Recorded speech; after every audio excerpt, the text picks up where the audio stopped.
I'd like to welcome those of you that don't normally come to the PCT meetings. We meet on the first Saturday of every month, as you know, if you read the PARS grant. And you all read the PARS grant, right? Mm-hmm. Religiously. Very good. And we welcome you. This is an offshoot of PARS. We don't consider this the social meeting that PARS is. PARS is really a social gathering to have breakfast and bullshit. Well, we do a lot of bullshit in here too, but we actually accomplish things. And it started out several years ago as primarily focused on AuxComm. Now, it still is, but we kind of expanded that to other topics. And like today, for example, we've been involved with WinLink, some of us, for several years. The first class we had that we took as a group, it was taken online. The presenter was Lor, 2018. Can you remember? It's been that long. Then we had another class in 2020 by Lor. We got a few more people involved in. Now this was not just in this area, but it was opened up to anyone in the state of North Carolina. And since then, he has done other classes online for people throughout the state. And if I'm not mistaken, it is now part of the curriculum for AuxComm to become a credentialed auxiliary communicator for the state of North Carolina. AuxComm is part of that course. No, nationwide. Or nationwide, yeah, which is pretty cool. And Laura's going to talk about that and Hurricane Helene, how it came into play and what have you. But I think it's really cool that we have started in PARS doing a WinLink check-in every Wednesday in addition to our single sideband voice check-in. So if you're out of town and you can't get on the radio to check in, you can always do it via WinLink. And you can even do it via your phone if you've got the radio mail app. So you can do it via Croatia. Yeah, that's true. That's true. Where's Wayne? From wherever. So I mean, if you can't make the meeting or on voice, do a check-in on WinLink. But you can also do both, which we normally do. I mean, you'll hear the net control operator, like Mike did this last Wednesday, 9 WinLink check-ins and 12 voice check-ins or whatever it was. It's good practice. And we're also starting to ask you to do different check-in forms of some type or another. And Jim puts that in the PARSgram. Comes out Monday, the Monday before. So read the PARSgram if you want to be in the know, and know what format we're going to use for that particular week's check-in, okay? And as we progress, they may get a little bit more complicated. Now, not difficult, it's just that you may have to read a little bit more of what is required of you, but it'll be all lined out, step by step, how to do it. Now, after Laura's class, I'll show you some examples of what other WinLink nets throughout the country, and there are a handful of them, require for various check-ins. One is the East Coast WinLink net. That guy and that group, they do an excellent job. Augie, I think you've checked into that, haven't you? Yep. Yeah, I've got it. You've checked into it. The last one, I think, was position reports, and before that it was weather reports, which I didn't know that you could do an individual for your area. That's what I did. It really Weather good. report. Jumps up and gets Pamlico County. Yeah. Are you talking about the Virginia or the Florida one? I think the guy's in, Virginia.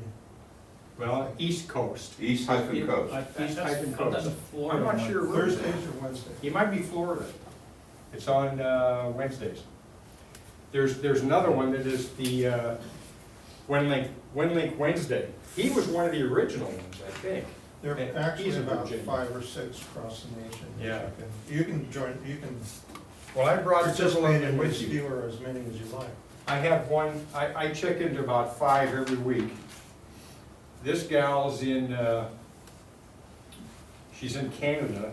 She's up in the eastern part of the country. This guy's in Oregon. This guy's in Ohio. This is WinLink Wednesday. This guy's in Virginia. This guy's in Florida and East Coast. I'm not sure. I think he's in Florida too. I'm not sure. And then there's a guy in Minnesota. I mean, there's quite a few of them. Some of them asked you for the same thing week after week, which is just basically your call sign, your name, maybe the frequency you're on, maybe what station you're using to get to them, maybe how much power you're using, and of course your location. Others, like East Coast, will go into more detail and ask you to do little projects like do a position report, get a weather report, what have you. It's a great way to learn what's available on WinLink. So if you have any questions, ask Lor or me, but he'll give you the better answer. Jim? We want to decide here for a convention, given I might fail to put it in the PARS ground, that I guess we just have standard net check-in. If there's nothing, if I miss it or intentionally don't put anything in there, use a regular net check-in form Right, as the default. right. Okay. However, for this coming Wednesday, put down 213. We'll do it 213. Standard form. Another 213. Another 213, we'll just start working some forms there. Yeah. And that's a good way to kick it off. While we're all here together, we'll be doing Wednesday nights or Wednesday check-in, WinLink.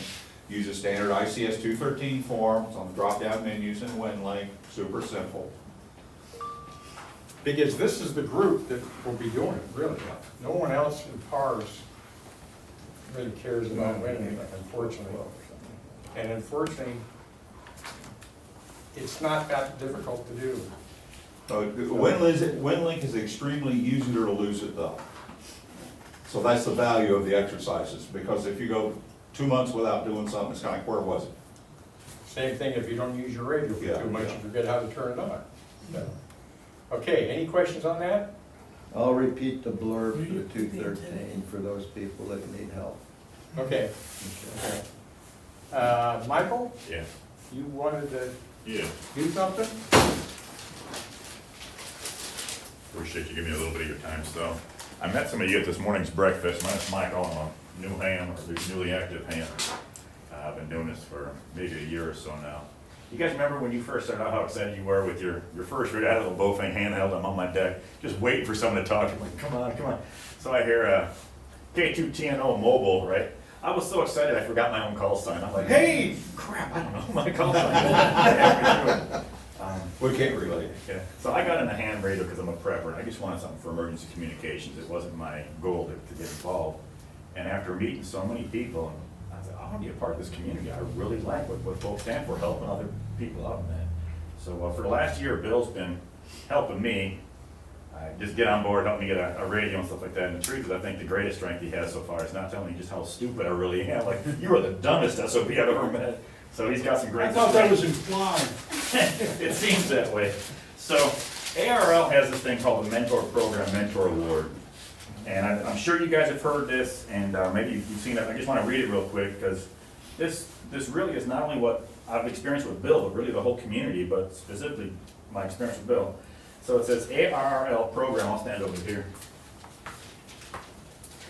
The award's presented to Bill Schrader, K2TNO, in recognition for providing unselfish and benevolent assistance to the novice radio operator by carrying on a time-honored tradition in amateur radio of sharing knowledge and providing guidance and support.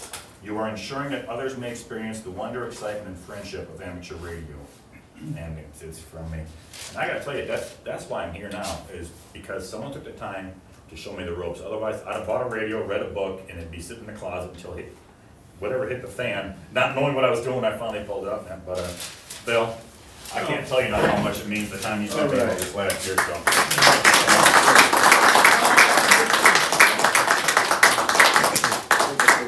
Take a picture of that, hold on. Yeah, you gotta have that. I take back half of those things I said about that. Excellent, excellent, excellent. Thanks a lot. Thanks Very a good. lot. Thank you, man, you earned it, I didn't just buy it, yes, sir. I think I heard Thank that. you. I heard that, but I never pursued it, that's most important. Yeah. Cool. Okay, Thanks, these are the new now guys. let's get bringing to the some meat good of the stuff. matter. Thank you. And most of you know Lor Kutchins, some of you may not. Just a little background. He's old, but he's got cool hair. Okay, that's number one. Lor's been Just don't involved. look at it from the back. Lor's been involved in amateur radio for a long time. I have the good fortune of working with him in emergency management. And he's a COML, I'm an AuxCom. That means he tells me what to do and what to go get to help him look good, okay? WinLink is under the auspices of the Amateur Radio Safety Foundation. They're actually the governing body, and he'll explain it better than me, of WinLink, you know? And he is the president of the Amateur Radio Safety Foundation. So he's Mr. WinLink. Pretty impressive when you think, not just with Lor, but if you think about who lives in this immediate area. There's some pretty impressive individuals. We're fortunate enough to have one of them amongst us and provide us valuable information in our hobby of amateur radio. And so I pick his brain all the time. It's amazing if there's anything left up there when I get through with him. But he's here to present really not so much a class on WinLink, because a lot of us have had it before, but some highlights and question and answer. But I'm not going to take his thunder because I don't know what the hell he's going to talk about. So take it. Okay, Excellent. we'll get through. Bruce, Yeah. this is the guy who deserves all the credit for WinLink. Even though Bruce would make it sound otherwise. His name is Vic Poor, now a silent key. Vic Vic passed away about, geez, going on 5-6 years now. But he's the founder of WinLink back in 1997, before the Iraq War and so forth. WinLink got involved with that. In fact, WinLink provided vital communications sort of behind the scenes between some Iraqi hams and the U.S. Navy back and forth regarding the Iraq War back then. And so it has always sort of been a data tool that was very interoperable with common internet email, and has always been involved from day one, even before it evolved into what it is today, with emergency communications, communications that remain up and operating when everything else isn't operating for whatever reason, because of natural situations or man-made situations, or just being blocked or whatever. Anyway, Vic's background was that he was one of the true pioneers in digital and computer communications. He had a career in Silicon Valley and was responsible directly for the development of the Intel 8080 processor. I mean, he is Mr. Microcomputer, and he's enshrined in the computer museum up in Silicon Valley, Sunnyvale, I think it is. And as a ham and as an operator, he had this bright idea, because he's also a sailor. Says, I want a ham radio way to send email from the middle of the ocean when I'm out cruising. And so he got on his packet radio, was in the leading digital means of communicating that came up through the 80s. And through the late 80s and into the early 90s, he was working on this, gathered together a group of programmers, hams, who are interested in doing this, and they started off with a little program called AppLink that used packet radio over HF so that you could send messages to a server sitting on land someplace that would take that text message and turn it into an email and drop it onto the internet. The early internet of, I mean, like 1991, 92 internet, when nobody knew the word. So anyway, he's the guy. And for those of you who don't know me, I'm an old cruising sailor. Unfortunately, I updated this the other day and I came up with this number. Ouch. Ouch. And I've been in the computer programming area for probably 50 years. And as a cruising sailor since 1970, Pacific, Caribbean, Atlantic, been a lot of places in my boat. Haven't done much sailing lately because the old body does not like crawling through the bilge anymore. And my career, I was an executive with several Fortune 500 companies, Bosch and Lone, the Applied Research Laboratories Division, and a couple others, and then left to be a serial entrepreneur as the computer industry started to raise and the doors open to doing various things that back then the barriers to entry were very few, and you could if you could code up some things rather quickly, you could be quite successful easily at that particular time. And so I got lucky and retired early, and then got to do ham radio work like WinLink. I joined Vic Poor's crew, and what I intend to do today is to talk about radio email for every ham. It really deserves to be in your arsenal if you're an amateur radio operator. If you, from time to time, if you live in our area here, you will be without power for 3, 4, 5 days, maybe a week. Hopefully not 2 weeks, 3 weeks, which could easily happen.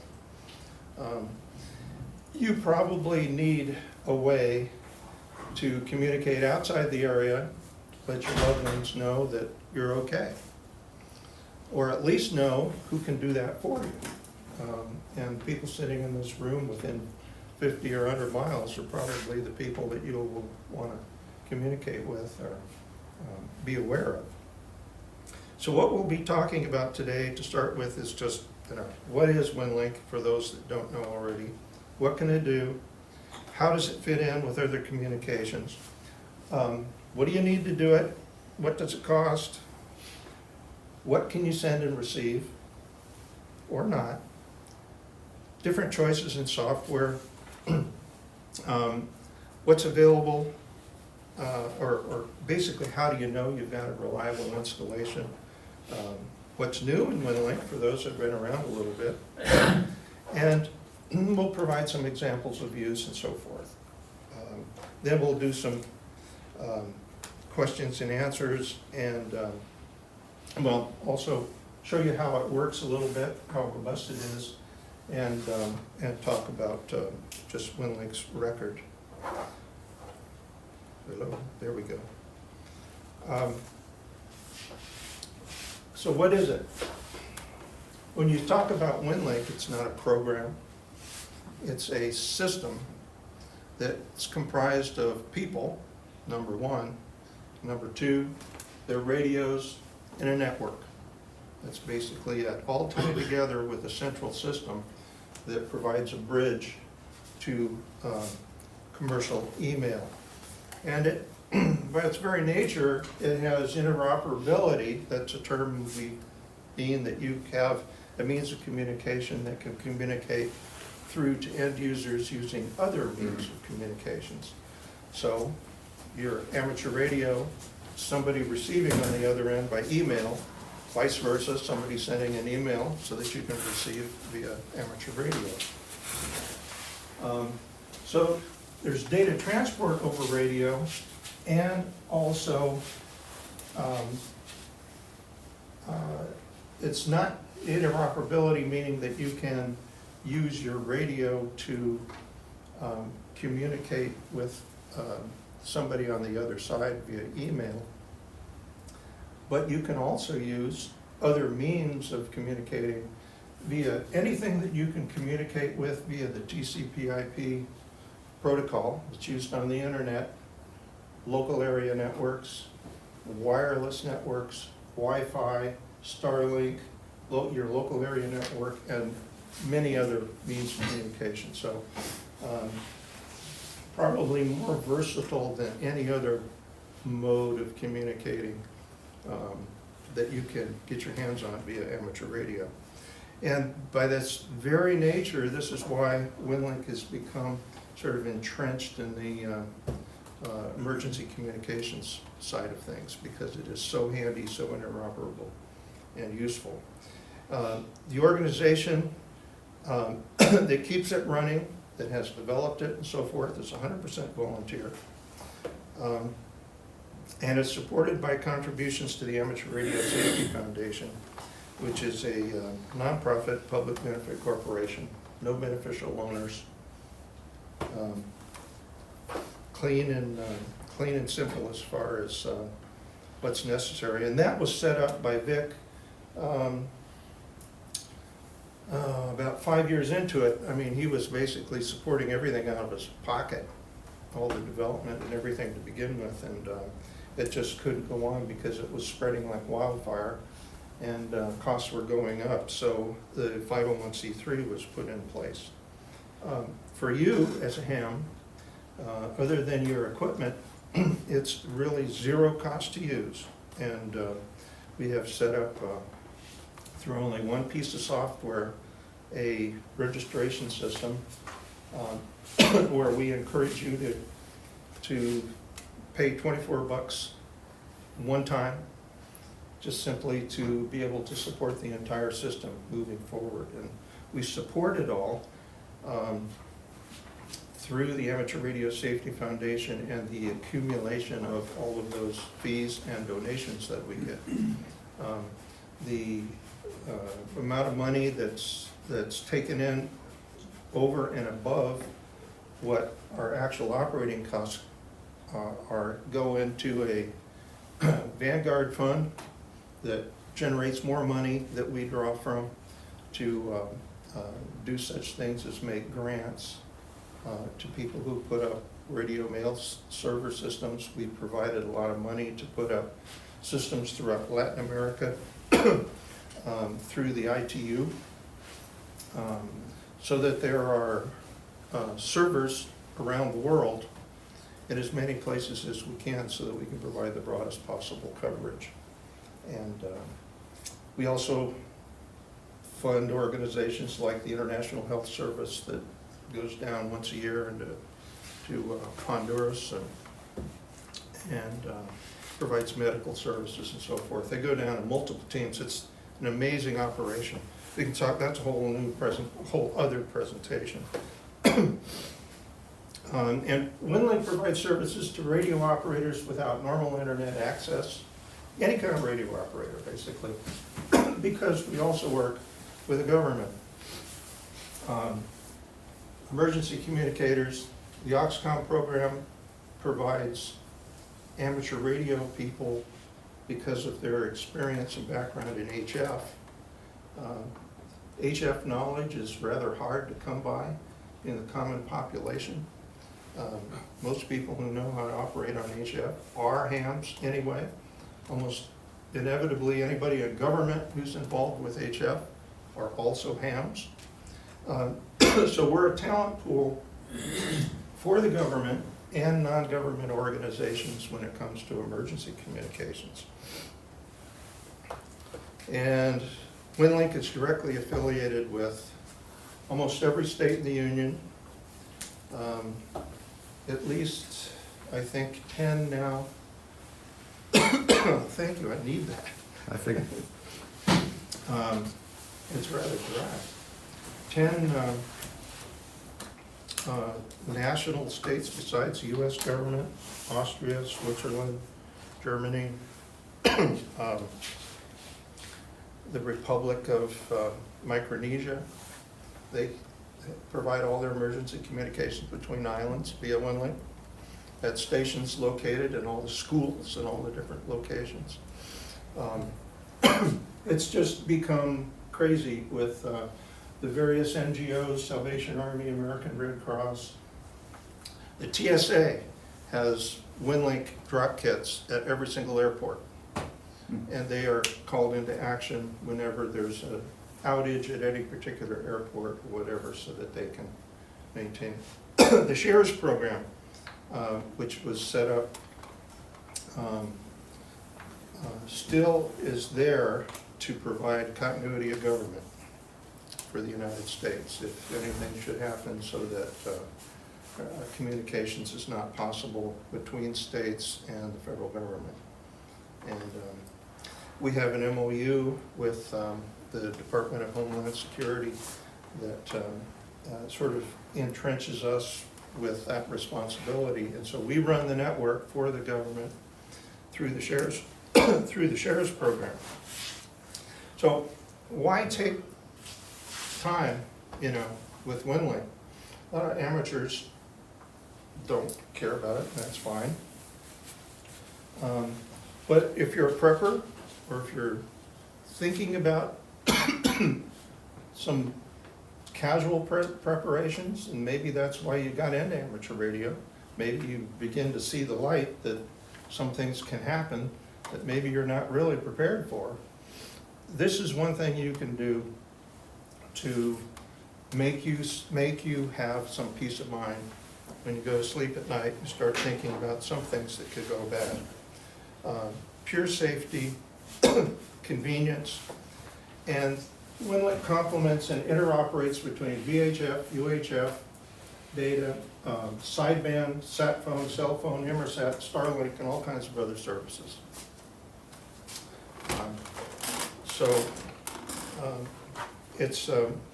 It's worth your while to kind of get into it. And thank you for coming today and wanting to learn a little bit about it. The neat thing is free. You know, the only thing holding you back, and that's maybe the barrier, is a little bit of a learning curve, and perhaps some investment that you might want to make in order to make it all happen. There are some limitations on the amateur band. There are no limitations when WinLink is used on government frequencies.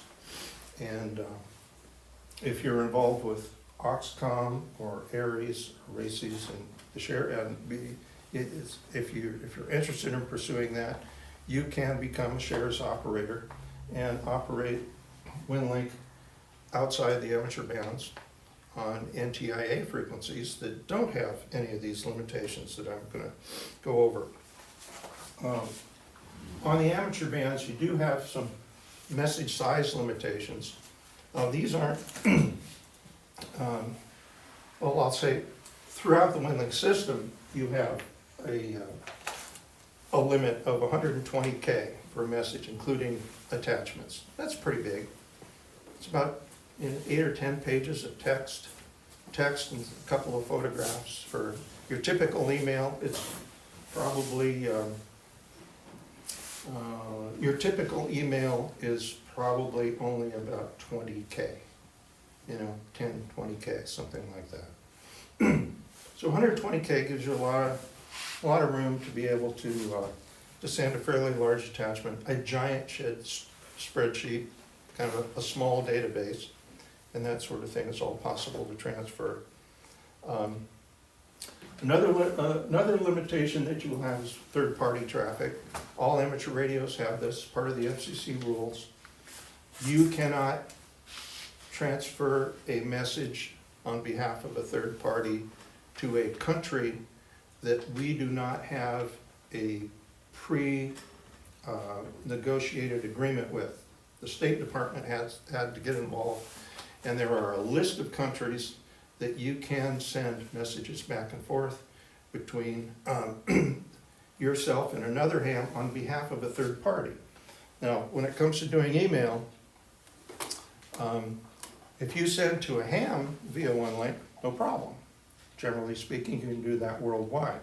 But if you want to send it to an email address via a ham in another country, now you fall under third-party rules, because by the fact that it's an email address is the destination and not another ham, you are sending third-party traffic.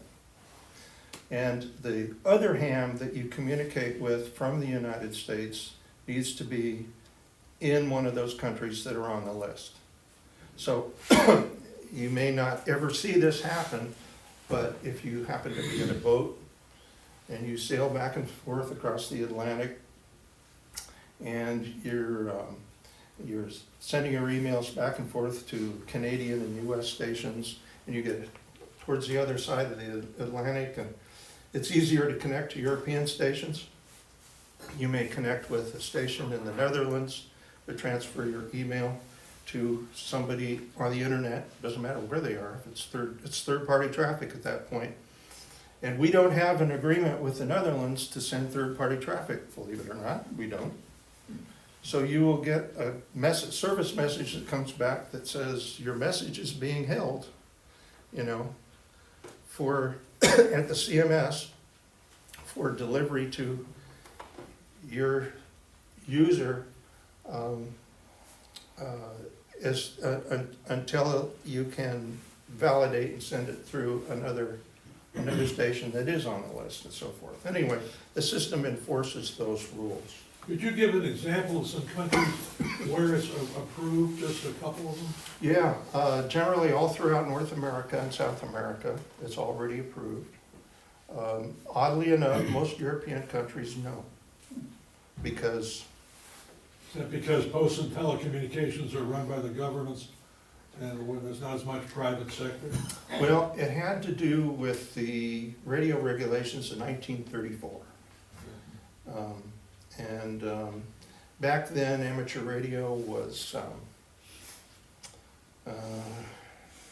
seen by a lot of major communications companies, like, radio was new, commercial radio was new, television was basically a dream, and lived in the research labs and so forth, but the prospect of making all kinds of money was there, and so the lobby was big here in the United States to make sure that amateur radio didn't compete at all with the possibility of making money in communications. So they wrote these rules back then, and they're still with us today. Thank you. And there are restrictions on content. You're probably, aware when you took your amateur radio license exam that you had to learn about some limitations in licensing. You cannot pursue any kind of pecuniary interest with your amateur radio license, and that means you can't be sending emails back and forth to your stockbroker to trade stocks. You can't communicate with your property manager on dealing with your rental property. All of that stuff is commercial and involves your pecuniary interest, and it's verboten on amateur radio. So those kind of limitations are there, but you can get around it by using services that don't operate on the amateur radio bands, including one very popular one among cruisers and people operating in some countries. Probably they're more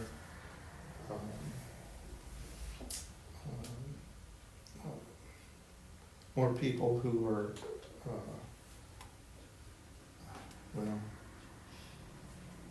there's just all kinds of people who are operating in countries that use the sail mail system. It's a commercial system that is a subscription-based system, operates outside the amateur radio bands, and they operate on marine frequencies. You still get a modem if you subscribe to sail mail. It used to be years ago, your subscription cost was like over $2,000, but it included a high-speed modem that was. They've tried various things over the years to try to get cruising sailors and people to sign up, and there were several systems that it became so popular at one point. There was a company called Twin Oak and others that actually rebranded SCS Pactor modems. And they even set up their own competing system to sail mail.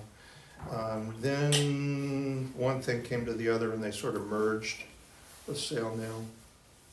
There's several other competing systems that have come up over the years that have evolved away basically now. But Sail mail is still a viable business. very much is. It's the one thing that has survived, and that's the main reason it has survived is because they're not looking to make a profit. They're just basically interested in keeping things going. It's not a nonprofit, but it's all run by cruising sailors, and they want the system, period, and so they're keeping cost of entry low and everything. I think it costs you $200 or $300 a year as a subscription basis to belong to it. Another limitation that you have, just because of physics, is that the various modes that are used on now we're talking HF here for long distance communications.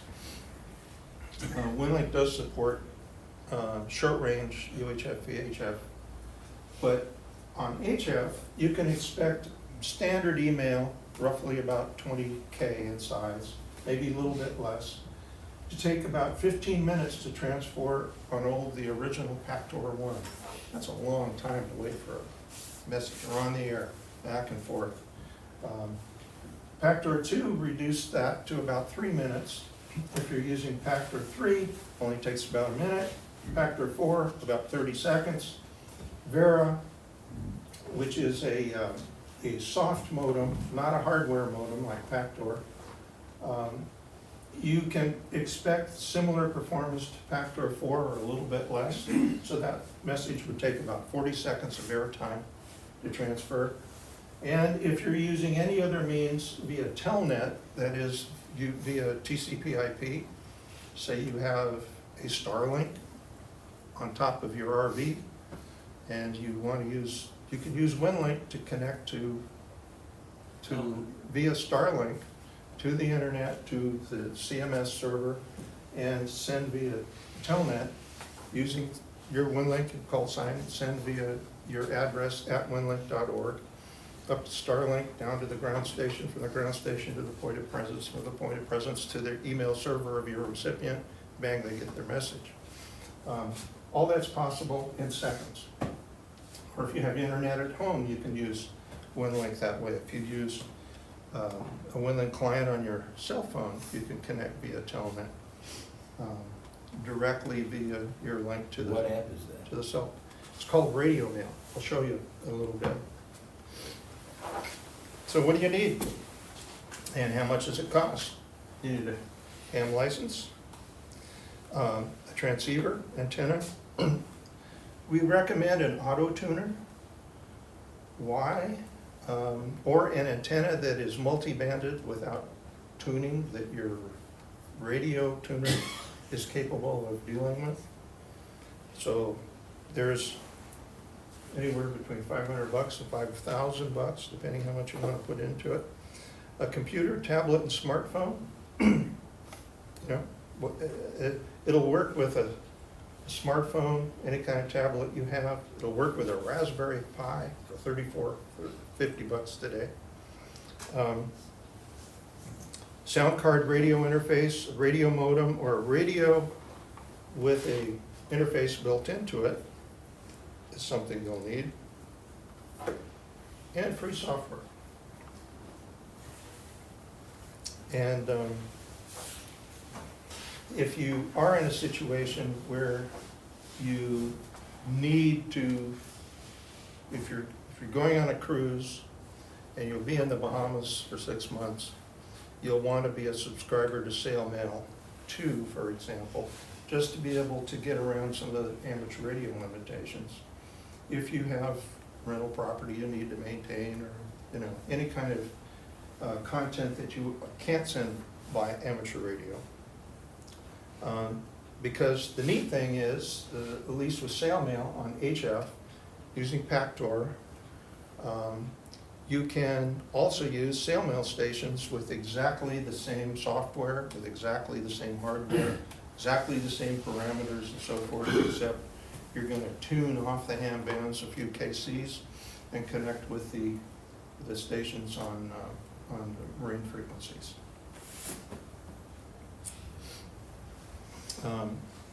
So I have this in here mainly for cruisers, so I'll skip through this real fast.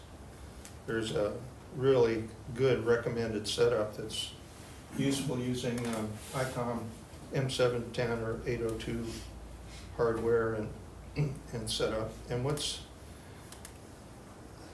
what kind of things can you send and receive? Well, any kind of routine email message, blog posts, to and from any address, anywhere, emergency messages, ICS forms, incident command system forms that are used within all emergency communications operations nationwide. All that's built into WinLink Express.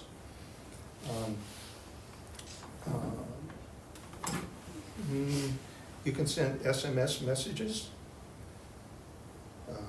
GRIB files. You can obtain some access to internet resources directly and download the information as an email attachment.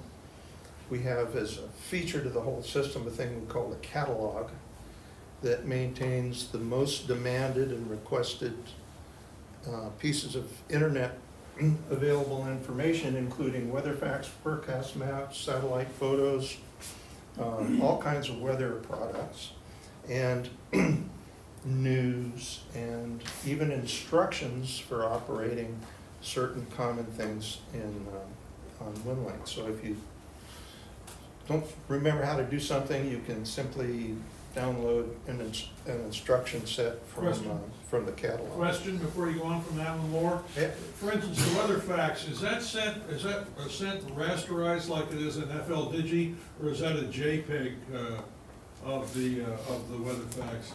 They are JPEGs of the rasterized images. Fine, thanks. Yes. These are all products that are available that you could download from NOAA websites. And there's just catalog, the amount of weather information is just absolutely incredible. But anything that can be put into an image file or a text file, or a combination of the both, can be processed by our servers and then sent as an attachment. And you can request those directly, and our server goes out onto the internet, pulls the latest information from wherever that information is available on the internet, processes it, reduces it in size, attaches it to an email, and replies to you. Any kind of imaginable email with attachment and so forth, so long as it's within 120K. That means you're not going to be sending video clips. And there are pictures here, cruising setups, different types of situations. So this is basically your same thing you'd have sitting on your desk at home, a modem, your rig, and a laptop of some sort of some sort of processor. Is the boat extra? Yeah. A lot extra. Yeah. No matter whether you're on a boat, on an RV, or at home, you want a reliable source of 12-volt power. And it's worth your while, even if you're not gonna do WinLink, to invest a little money in your 12-volt system. Get yourself some batteries that'll last a little while. As much capacity as you might think you might need for 2, 3, 4 days. If you get enough battery capacity so that you don't have to worry about a generator or charging, you will be very happy on certain days. You need something that you can pull 20, 25 amps from, and that's just support your typical 100-watt HF habit. And there's a little device out there called a voltage booster. You can get from several different cases. I mean, now you can't anymore, but MFJ and several others have made this device. What it is you put power in one end down here, you take your power out the other end, and it maintains 13, in fact, you can set the voltage to whatever level you want, but it will provide 13.8 volts on output, no matter if your battery terminals measure 11.5, you'll get 13.8 over here. And then you can set a cutoff that will save your batteries and keep you from running them down into the ground and have a total output. Very useful device. In fact, something I'd recommend adding to any 12-volt system that you have, whether it's at home, whether you use, if you use it regularly, it will be there for you when you need it in a pinch. I think West Mountain Radio is the only other source now. There was a W2 something, or there was a guy in New England who was manufacturing them kind of small. I think he's still got available some products like that.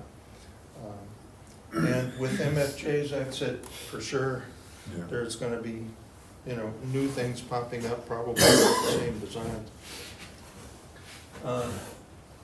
With WinLink, you want a frequency agile antenna system, because propagation is different in the morning and the evening, and you want to be able to operate on different bands, preferably with the same antenna, and the simpler you can make it, the better. We have seen, hams are experimenters, and they do things all the time to satisfy their technical curiosity and so forth. They're constantly playing with things. But what we see more often than not from a practical usage standpoint, the simpler you keep it, the better. And if you buy a device like this or any other kind of antenna coupler, a remote antenna tuner that you can put outside at the base of your antenna, that will make your antenna frequency agile without any question, and in fact simplifies the antenna that you can put up. You can put up a non-resonant length of antenna. You can tune up your rain gutter system if you want with it, and it will still get out, and keeps it very simple. And question, a lot of modern radios have tuners in them. Are you saying that you need that in addition to the onboard? You may, because most tuners that you find in commercial radios are limited to SWR and their maximum SWR. In fact, if the SWR presented by your antenna on the frequency you want to operate is less than about, or greater than about 3 to 1, you'll find that you'll be out of range with your antenna, your internal antenna tuner's capability. The tuners they built into most radios, not all, but absolutely most all, except for Elecraft.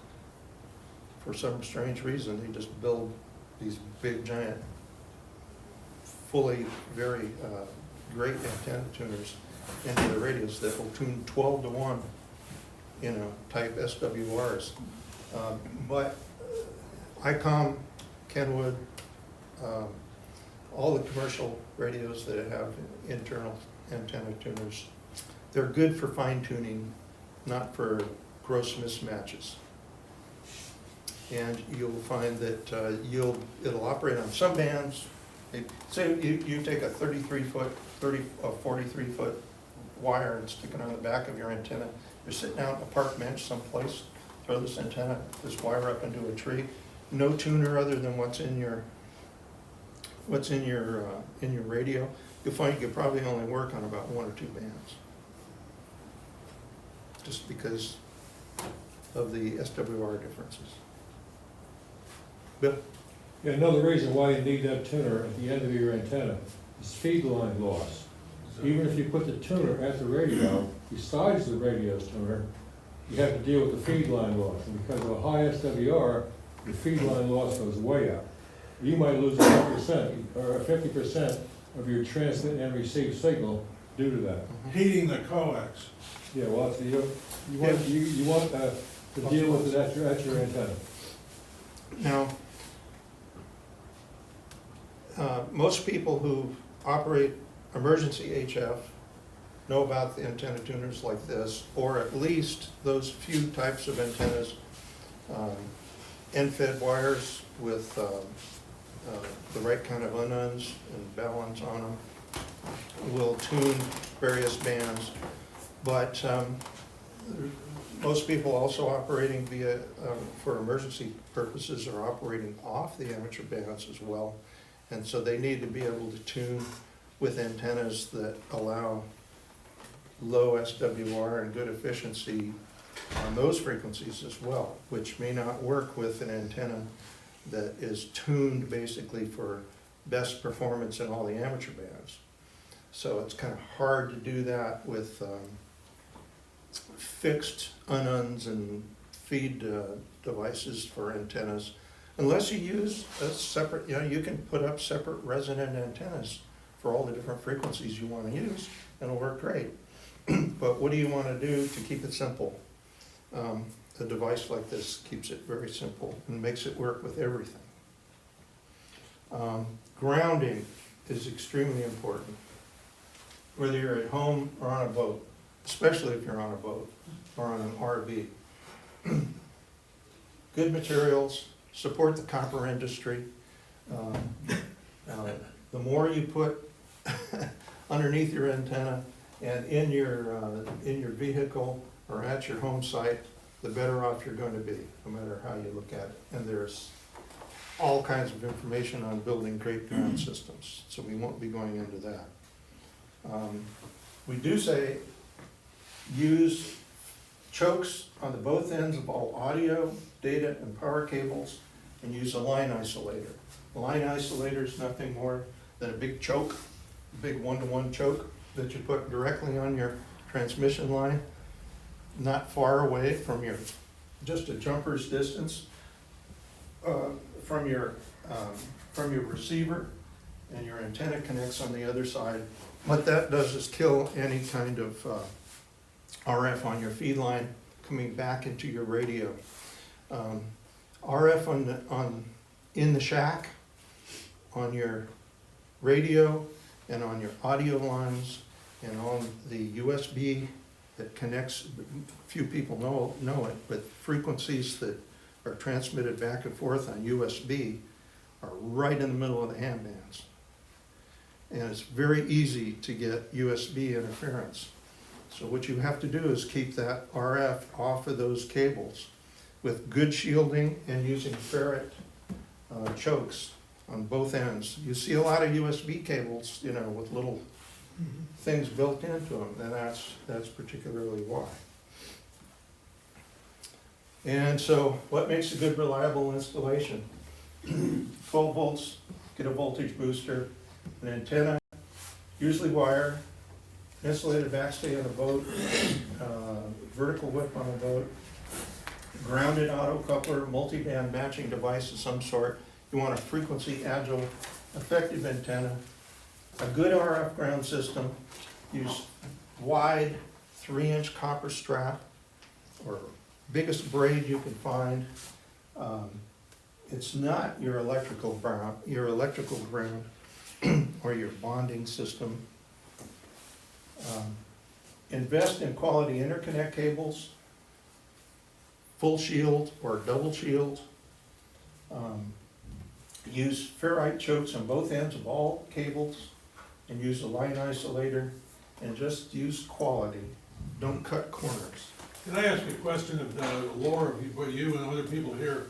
Who do you guys recommend for interconnect cables for USB interconnects and things like this? Is there any particular outfit that anybody here routinely finds is reliable? And I don't mean cheap, but just best RF protection? Any that come to mind? If not, move on. No, I think, well, there are 2 or 3 that come to mind. One is Farallon Electronics. Who? Farallon Electronics, they're the SCS dealer. The only reason it comes into mind is because we deal with them so much. They do have a lot of cables that are designed to plug into the Pactar modems. Those are built extremely well. Most of those will work with they have audio cables as well. They'll work with audio interfaces. Palomar Engineering may have cables or may build cables, I'm not sure. But they are a real good source, and the people there know everything they need to know about RF engineering, and they can provide you with kits of ferrets that are designed for other types of cables too. And what you can do in a pinch is take an old piece of coax, strip the outer covering off, pull the shield off, squish the shield off and put it down over a cable in a pinch, and throw a couple of RF clamping type ferrets on the outside, and you've got a dang good RF shielded USB cable.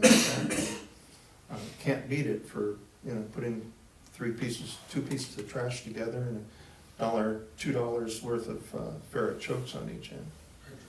Thanks. Mm-hmm. Was that you in your younger days, by the way? The picture was taken this morning. Yeah, no,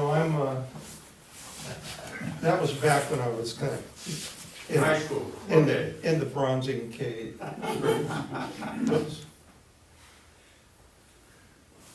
What am I doing here? Go by. Sorry, I didn't mean to get you rattled. Oh, yes, you did. But I hit too many buttons there on the back several other. Well, he forgot what he looked like, he was so excited. is that water? Lord. Come on. Are you gonna be covering downloading software? I have a question, if you're not gonna be covering. Yeah, I'm gonna speed up here so we can get past the worst. Yeah. So, for those of you who know a little bit,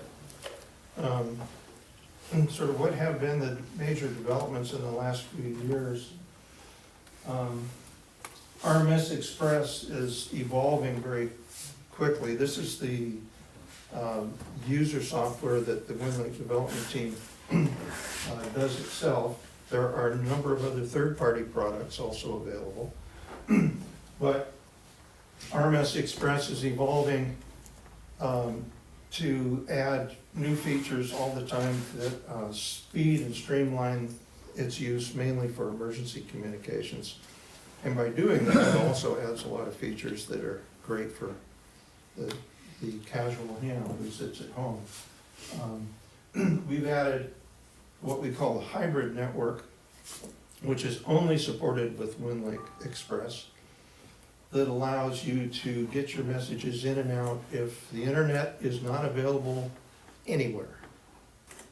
In other words, when we talk about how the system works here, I'll show you quickly, we use and leverage the internet wherever it's available for its speed and accuracy but the system automatically fails over to a worldwide mesh system of HF stations so that messages can hop between stations via RF and be delivered to an endpoint for a amateur radio operator any place in the world.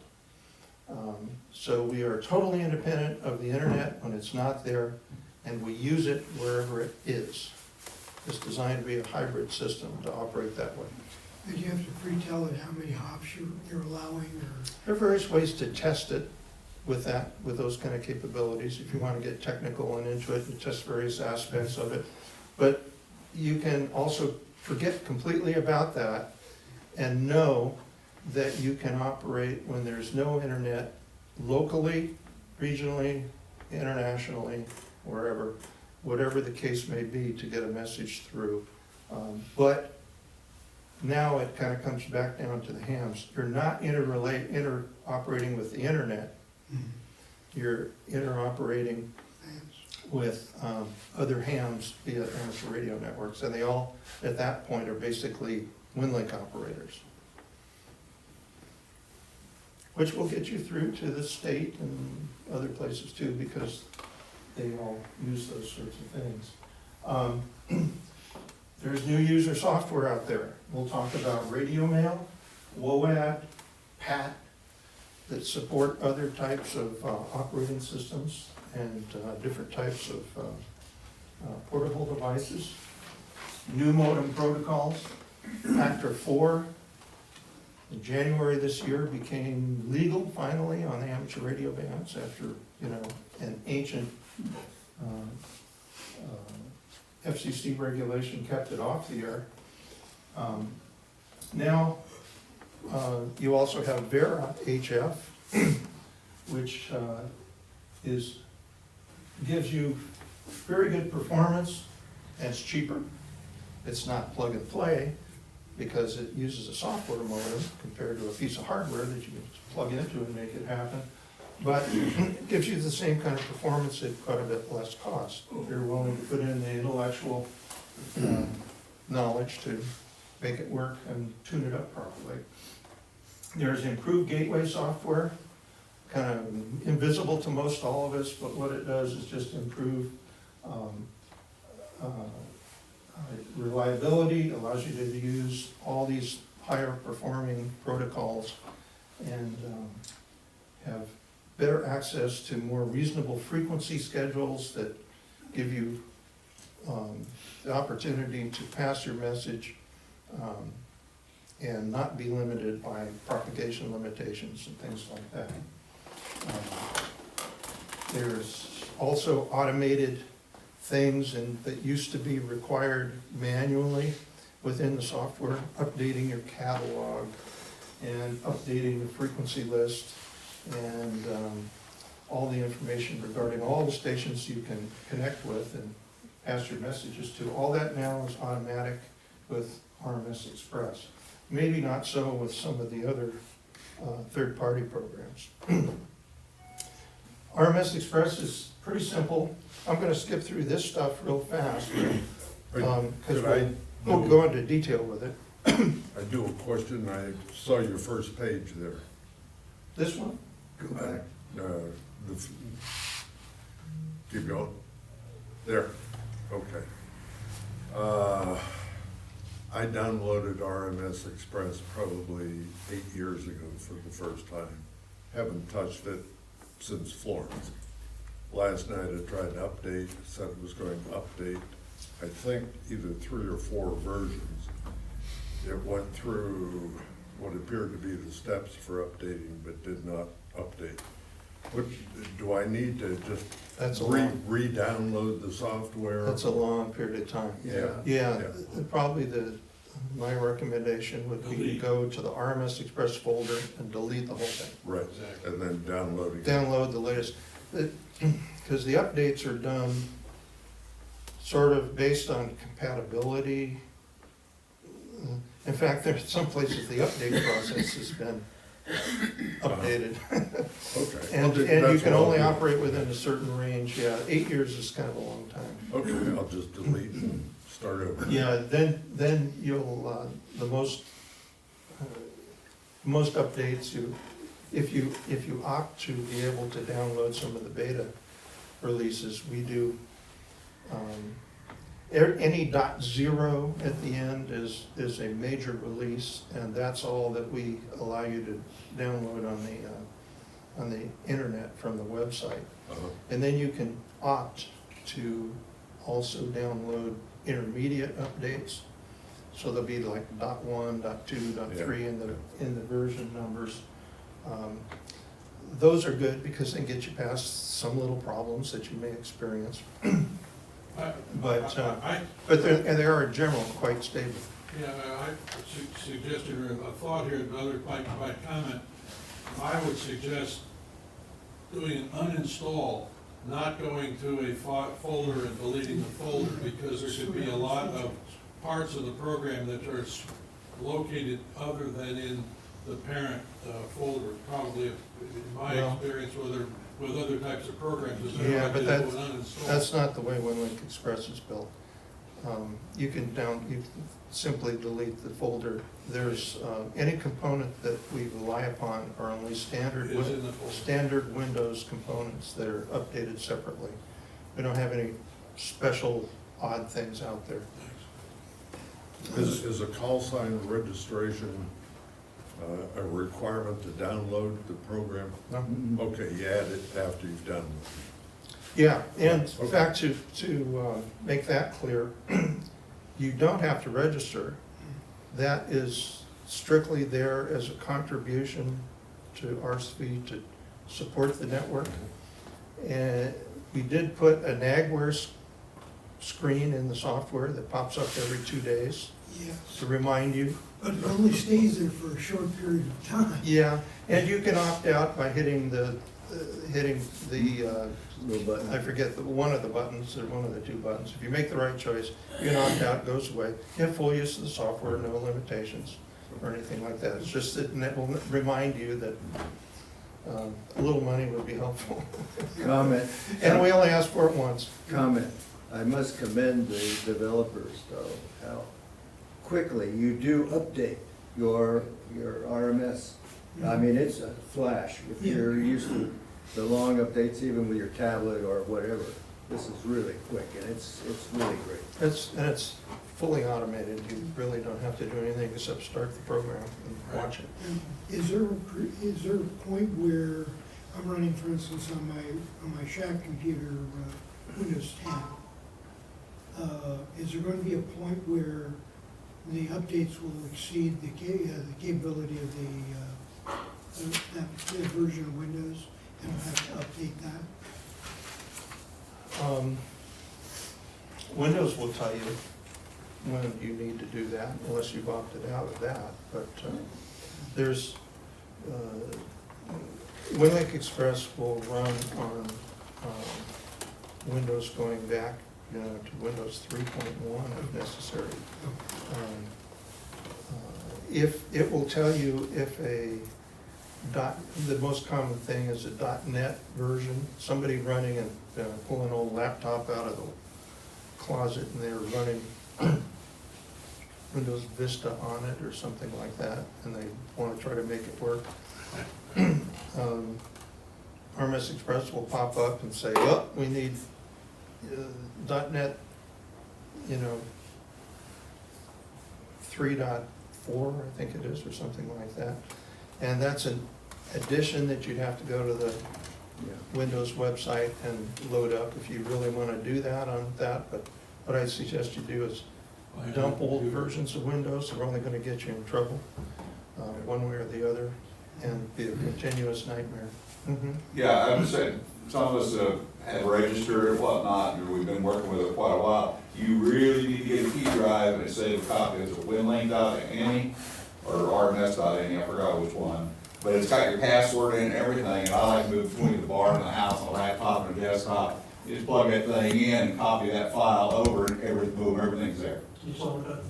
All your preferences are there. You can reload it to any file right off your thumb drive, you put it in the everything's right there, you don't have to completely relog it. I mean, I just labeled one old, and that way the original's still there. But that saves you a whole lot of keying and time, or like I said, if you got a computer crash, you've got it right here, you just plug it in, and boom, you're like you never lost anything. That's right. It's absolutely one of those survival things you wanna do. Lor, Yes. backing up to Amateur Radio Safety Foundation, long time ago, I designated,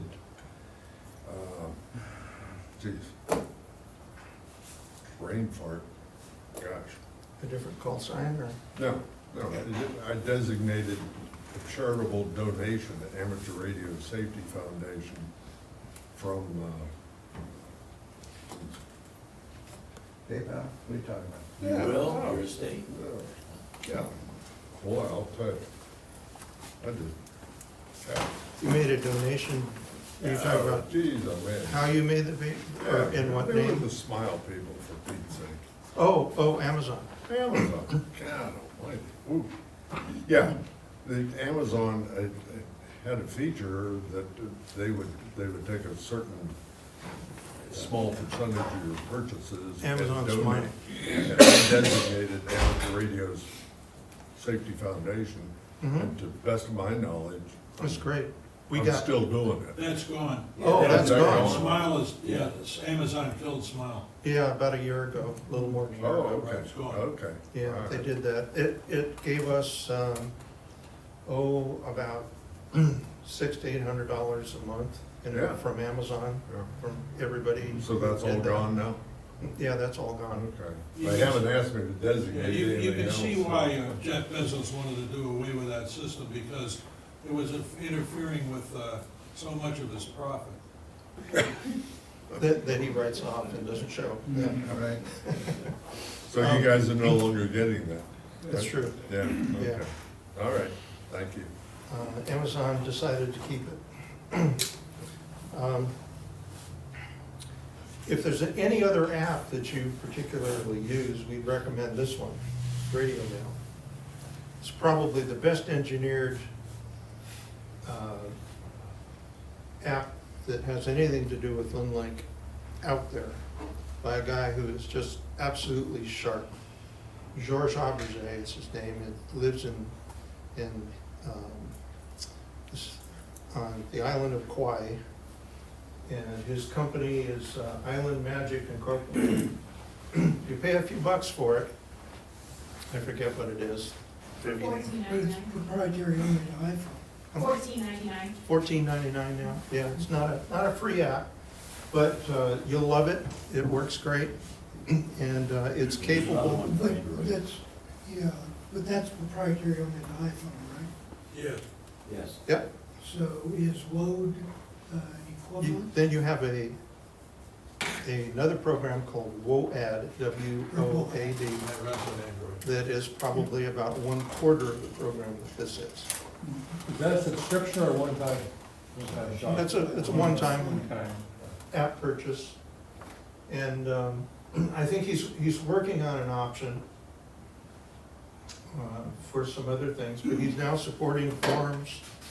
And you can connect, because your phone is so capable, it has a GPS built in, has Bluetooth, and has a big heavy processor in it and so forth. It really does a lot of the work that your computer and your interface would otherwise do. There are UHF interfaces and internet devices that you can connect with wirelessly at home. Operate your radio from your phone, blah, blah, blah, if you want to do it by radio. Connect. I carry it around, I use it more often than not when I'm not near my radio, to connect via telnet, via the cell phone system, wherever it is, so that I can be sure that, you know, I see the emails that are coming into me on my WinLink mail. I think you just received one too on Radio Oh, Man. okay. Well, I have the ability here to show you this if you want to go into some detail on and demonstrate it fairly quickly with you. It's compatible with KISS packet modems. Mobile linked is a little portable CNC device, and Direwolf software. People are getting real innovative with different ways to connect it up via Wi-Fi, Bluetooth, and so forth, so to connect with radios. That's great if you want to play around with it, and whatever suits your setup. I think it's great because it can be WinLink in your pocket, basically, and let you send and receive your emails directly from your phone. This is Pactor. There are certain things about HF operating etiquette you want to observe.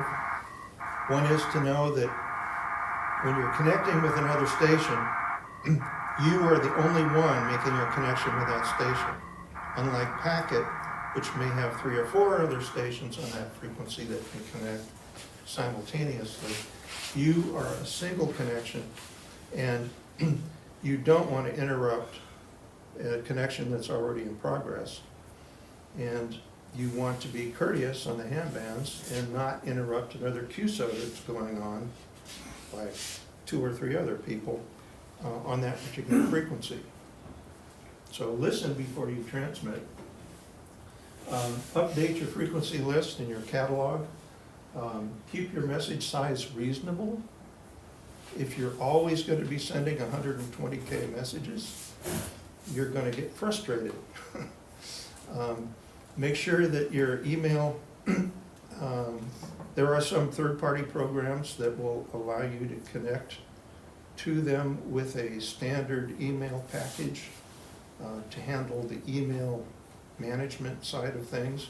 And then they take that email and send it over to the co-resident program and then use that to connect to your radio and so forth. You want to make sure that your emails that you develop are text only. You're not sending reams and reams of HTML messages and embedded images and things like that in your email that a lot of standard email programs will do automatically. Just have to be sure you're not doing that. If a grid request is a request online for weather data over a particular area, cruisers use that for obtaining forecasts. Yes? Before you get too far down, as far as interrupting another person, sometimes when you go to log on, you'll see in the box it says frequency busy.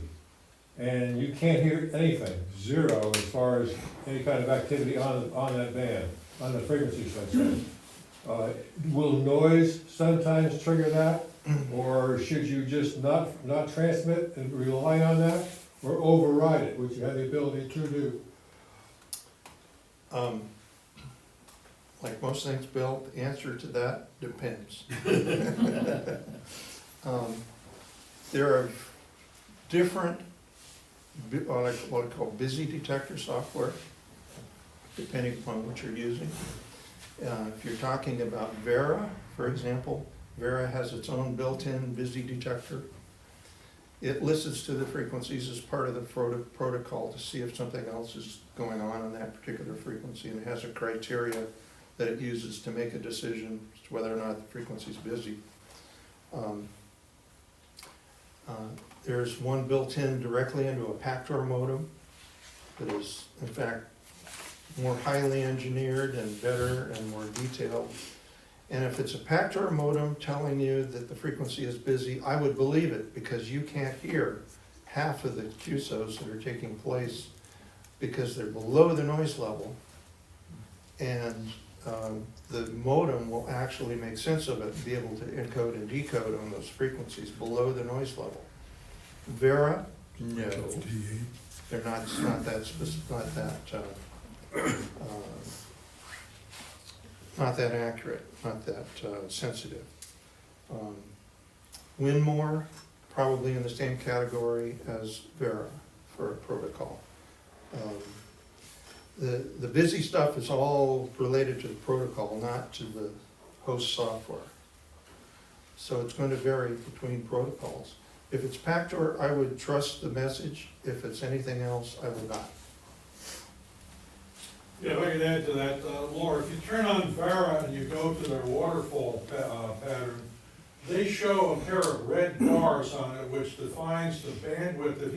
If you're looking for a station, one of the host stations which uses the 500 hertz bandwidth, they show up with two red bars on the waterfall, which is 500 hertz wide. And if you look, when you first turn it on, the waterfall goes way out to the left and the right of that. If you move the low cut on your passband up to the left-hand side of the red, and the low and the high cut you move down, like on my Icon 7300 or my Elecraft you can do, and you get, so what you're looking at is the bandwidth that just surrounds that 500 hertz that's required. Wayne put that on, trick onto me. I was getting these constant messages that said busy, busy, busy, busy. And he looked on the thing, and then we changed the bandwidth, the passband on the thing, and the problem went away. Yeah. So, See, that's a limitation of Vera's implementation of the busy signal.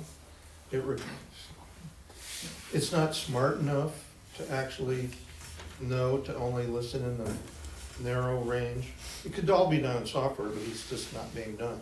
The Pactor implementation, though, will do that automatically. It knows the mode you're in, knows the bandwidth you require, and knows the center frequency, it knows how far to listen in software, and will give you an accurate representation. Vera, no, it lets the sidebands in and everything. So you can short circuit it by or make it work better if you apply filtering. But then it also means that if you open it up and want to use wide mode or use another mode, you have to take those settings off of your radio. That's advanced amateur radio operator cockpit work that a lot of good hams know how to do, but I would say that you're in 25% of the upper 25% of all hams that know how to do that stuff. Most are still struggling to learn their radios.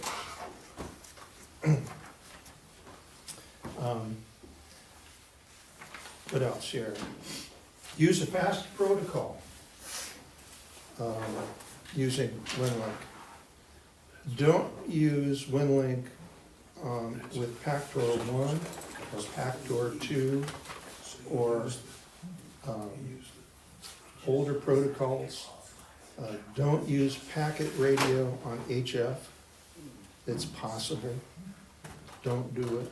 In fact, we're considering making a mandate that if the third-party software wants to keep that stuff in their programs, that they're not going to be able to connect with WinLink servers anymore. We're going to block them.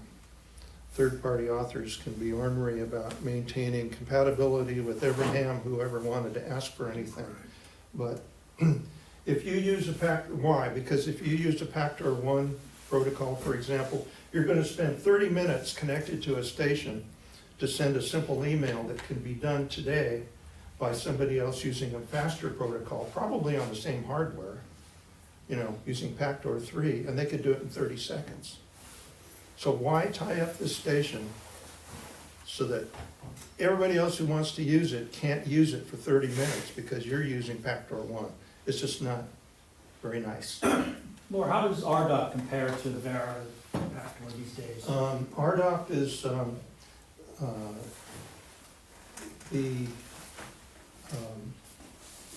the successor to Winmore, and it's probably, in terms of speed, is that what? Yeah. And I know popularity, it seems to be waning a little bit in the latter. Oh yeah, it's technically outmoded. Yeah. In terms of speed, it's probably equivalent to Pactor 2. And it's not a recommended mode. The only recommended protocols that we would say to use today would be Pactor 3, Pactor 4, Vera HF, and Vera HF, there comes in a couple of flavors, wide and narrow of 500 hertz. Those are decisions you want to make based upon what frequencies you choose, and the RMS station or the gateway station that you connect with will govern which bandwidth you use based upon which ones they support. And frankly, in the United States, that's governed again by the FCC rules that say that if you're operating with a bandwidth greater than 500 hertz, you also have to operate within these narrow little subbands that are called out in the FCC 97.221, I know it well. That rule says that you can, that is the only place that QSOs greater than 500 hertz can take place by unattended stations. And if you're connecting to an RMS station, at least one of those stations is unattended, generally speaking. Yeah. If you took the money out of the equation, is the Pactor 3 or 4 a good solution? They're the highest technical capability, fastest speeds available under all Easiest to hook conditions. up and- Yeah. Pactor 4 will outperform anything in more conditions. You may find some condition that Vera might outperform Pactor 4 in, but it will be a very specific connection to a station that is perhaps plagued with some local noise or something like that, that Vera might be able to negotiate its way through that Pactor 4 won't. Pactor 4, You're still working through WinLink, oh yeah, except you just hooked into a different box. yeah, well, a different box or a different capability. Some of these, the Pactor boxes, the Pactor modem that you buy for, they're expensive, Yeah. $1,500 or so. Will support Pactor 1, 2, 3, and 4, and soon to come Pactor 5. But they all are different protocols that are really multi-protocols in each one. Pactor 1 is the only single protocol that operates at a single speed with a single set of parameters. Pactor 2, 3, and 4 all are automatically negotiated and shift gears between different levels of tones and bandwidths and modulation parameters to optimize what it's sending at that particular moment in the HF environment that has propagation that varies. You have QSB that fades in and out, and you have noise, you have multipath interference, all those different types of component things go together that makes a Pactor 3 or 4 modem automatically detect what's going on, and say you're in the middle of a QSO and you're sending your message, in the middle you get another station coming up a few KCs and get some splatter down on your frequency. It'll cause some slight interferences and inability to decode. Well, Pactor 4 will actually shift down to Pactor 3 and Pactor 3-like capability, which will be more robust and uses a narrower bandwidth to avoid that splatter. And what's Pactor 5? Is that something we can? It's in development right now, and they're, Pactor 3, Pactor 2, Pactor 1 are basically wideband modes that shift widely, and they use multiple tones over these wide bands. Vera is a protocol that uses up to 20-some different tones over various frequencies, and audio tones that, you know, beeps of all different sizes, but done so fast that it sounds like hash on the air. And it varies those tones in their modulation. Each one is a separate radio signal, and it varies the modulation, the timing, and the use of particular frequencies in the audio spectrum according to what the conditions are.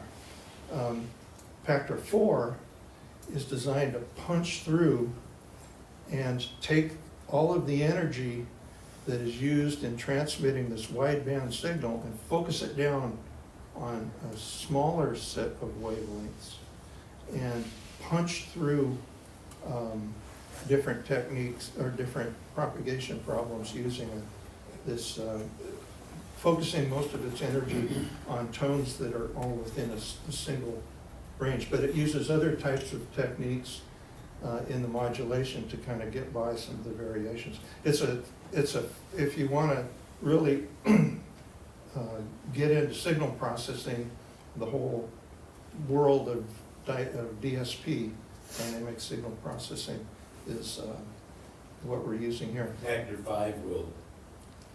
It's going to overlay a lot of weak signal processing techniques that are used in protocols like Whisper and such too, that are slower.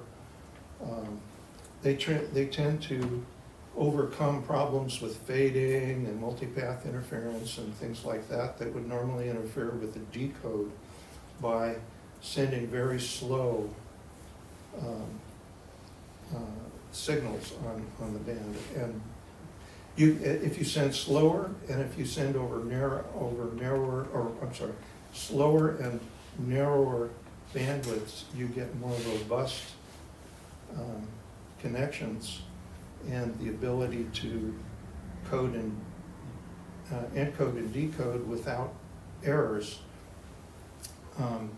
But the price you pay for that is speed. And wider bandwidths, more signals, or more individual signals that are combined to create characters, give you faster speeds, but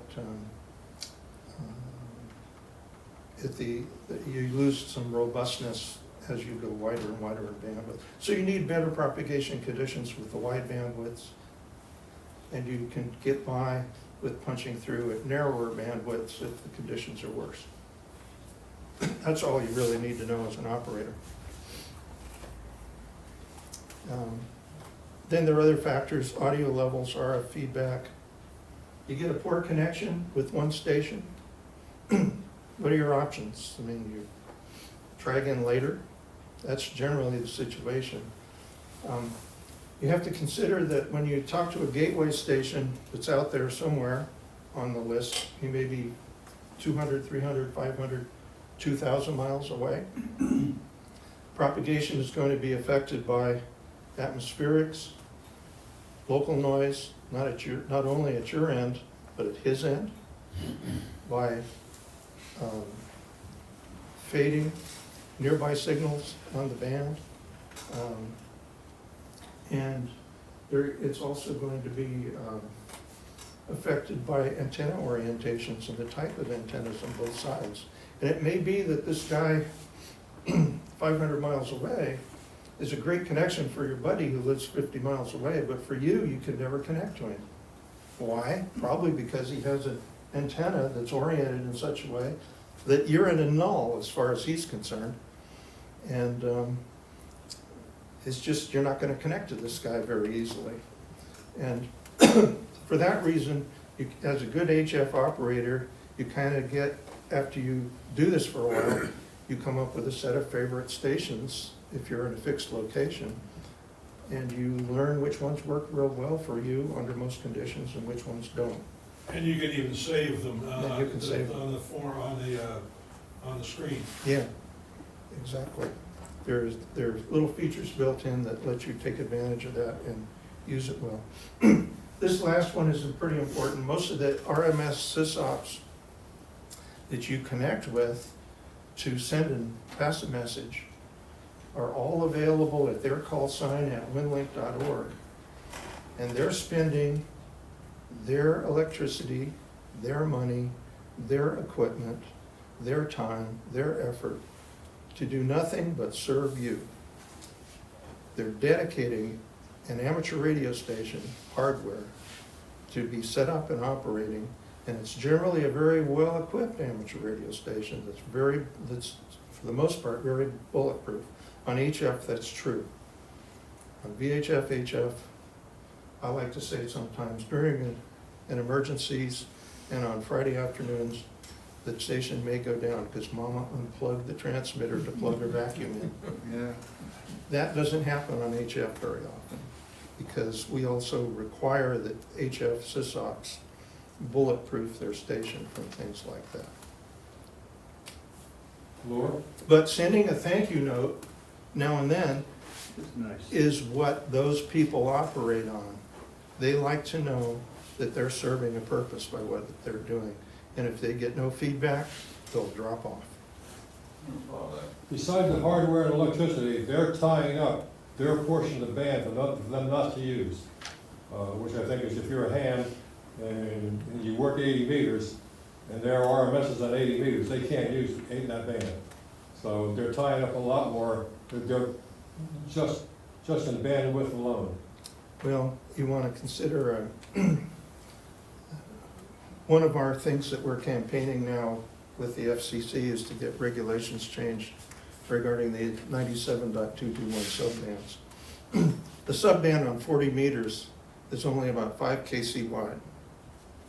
And there are about 48 or 50 RMS stations in the United States that are trying to use that band. Simultaneously, you could fit 2 stations in operating simultaneously. And on top of that, ALE, and about 13 other digital modes in the amateur bands are operating on them. And then when RIDI contest comes alive, everybody operates in there anyway because they're allowed to. And it becomes basically unusable on that band for a period of time because of competition and other usage of the bandwidth. I think it'd be good if we could just get all the RIDI just eliminated.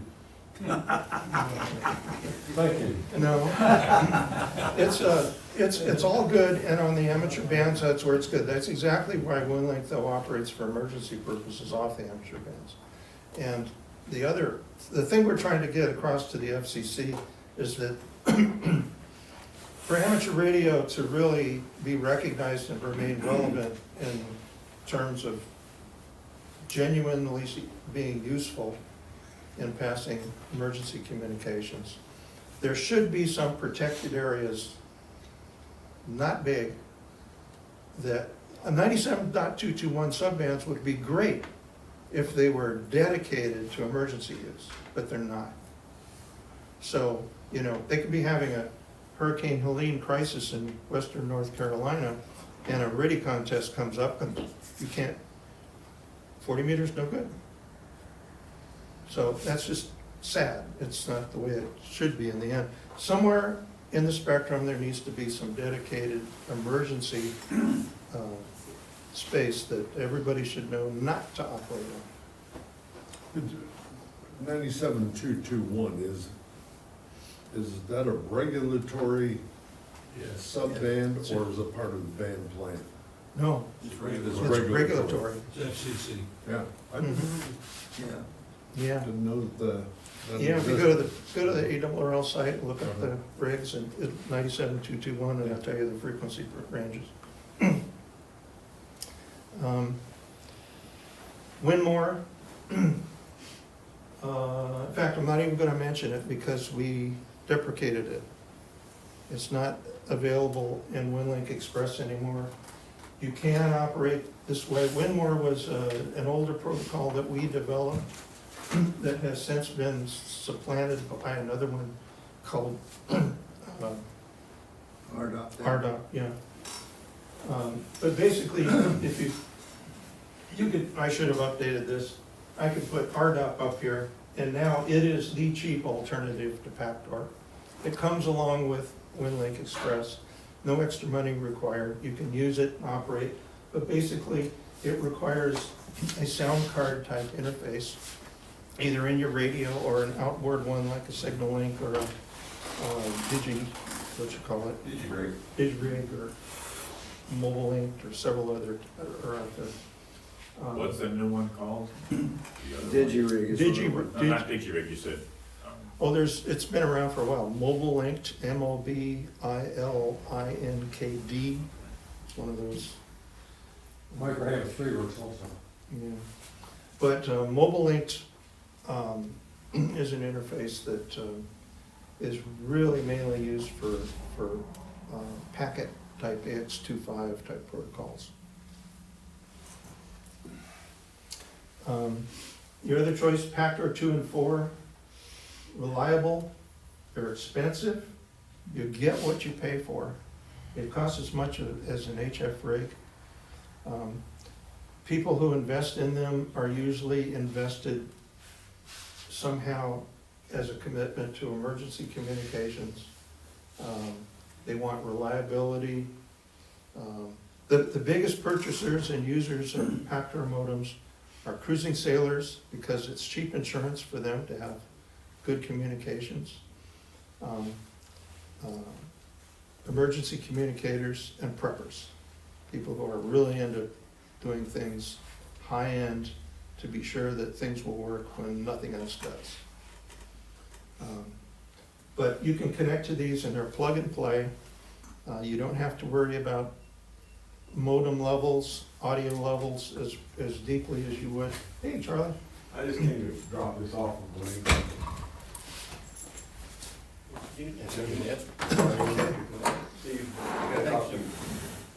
That's useful. Is that a policeman? The guy just said he needed to talk to me. I think he's the bill collector.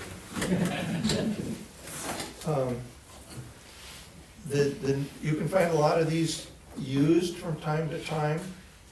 If you keep a sharp lookout on eBay or other amateur radio rig advertisement sites and so forth. But they go quick, and they go for good money still, because they're worth every bit, even ones that are 10 or 15 years old. You can get a Pactor 3 limited version that's several years old, 10 years plus old, for probably about $800, $900. Pay 5 for mine, that's Mr. Okay, that's a good deal, yeah. The newer ones, they call them the Dragon.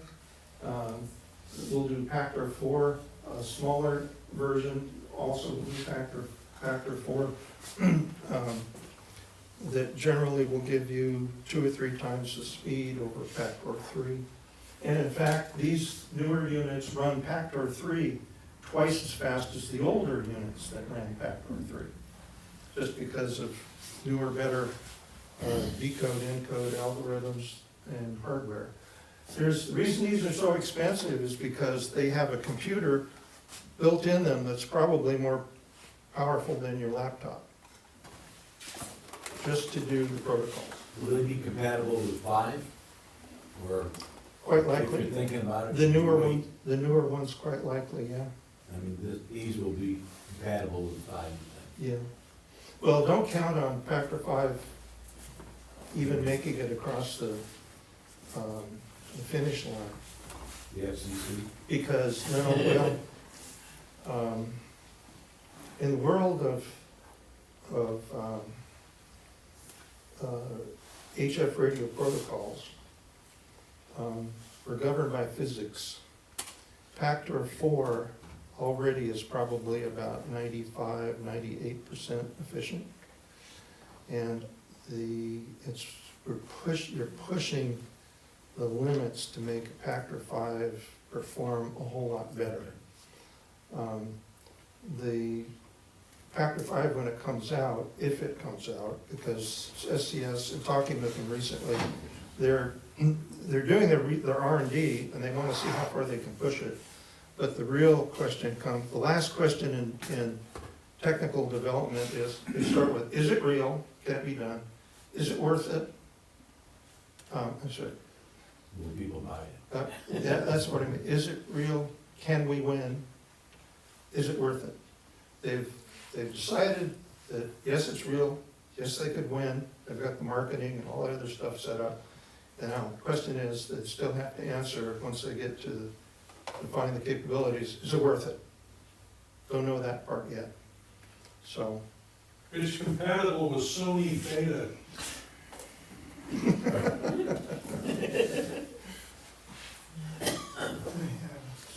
All right, and now HF Vera and Vera FM. People wonder what the word, why Vera, V-A-R-A. Jose Nieto Ros, EA5 HVK in Spain, developed this, funny enough, on a Windows 95 computer. Jose is probably about 32 years old now and did this development when he was a graduate in college, in the university. And he's an expert. He's a graduate in digital signal processing, knows what he's talking about, but he does all his programming on old Windows 95 computer and will not upgrade for all kinds of various reasons. But that's okay because he doesn't need anything more than flipping bits directly, which you can still do with a Windows 95 computer. And we'll build the interface so that it's simple and compatible with, all versions of Windows going forward. The bad side about this, and we're trying to shaking loose of his insight on it, his capabilities. He's a bit of a lone operator, kind of a star, a very bright star in the spectrum out there in the sky.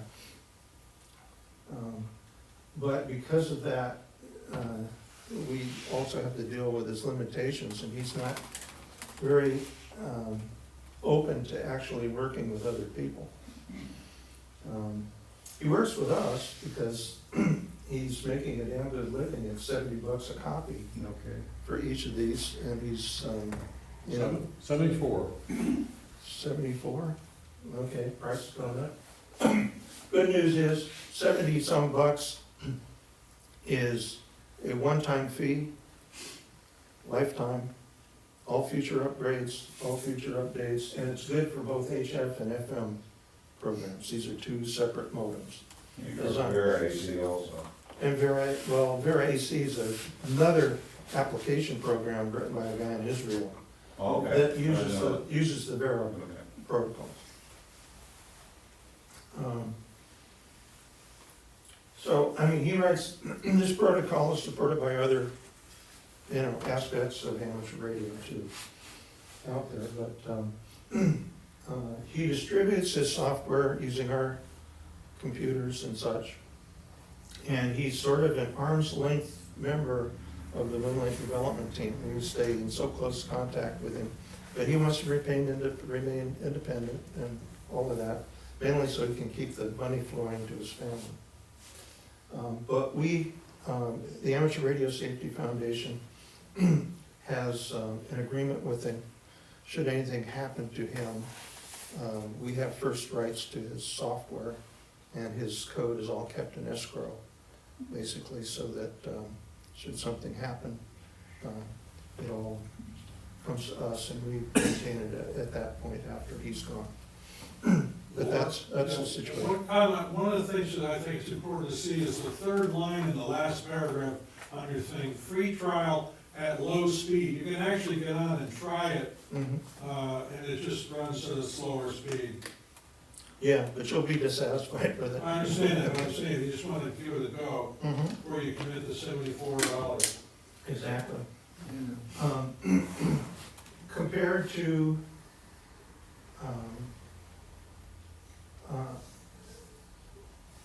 right now, Vera HF is the most used protocol in all WinLink. Is this in replacement of the signal link or the digital, whatever? No, don't confuse a piece of hardware that's an interface to your radio that provides the audio signals. It does the same job that how a TNC operates? TNC's got all the brains in it for the audio and the radio interface. This takes the audio portion out of it and does the encoding and decoding, and then transfers it to your computer as an audio signal, where the sound card interface of your computing device picks up the audio tones and does the conversion to digital. So a signal link is really nothing more than another sound card that's outside your computer. It's really built better than the sound cards that are built into most computers and such. Another, if if I might comment, another good reason besides speed with the paid version, and you talked about sometimes the difficulty in finding an RMS that you can connect with, is the automatic search feature that's built in. I find it really great, and when it's very crowded, it will find generally, you may have to take down, it'll go through 10 stations and do a look before it quits. And it checks whether you can connect with it, and it checks whether it's busy, and then steps to the next one. And it takes the prompt charts, which is also something you have to keep updated within the system, so that it knows where to start and where's the best source of connectivity. And oftentimes, I will connect if 40 is really busy, because cannot go to 80.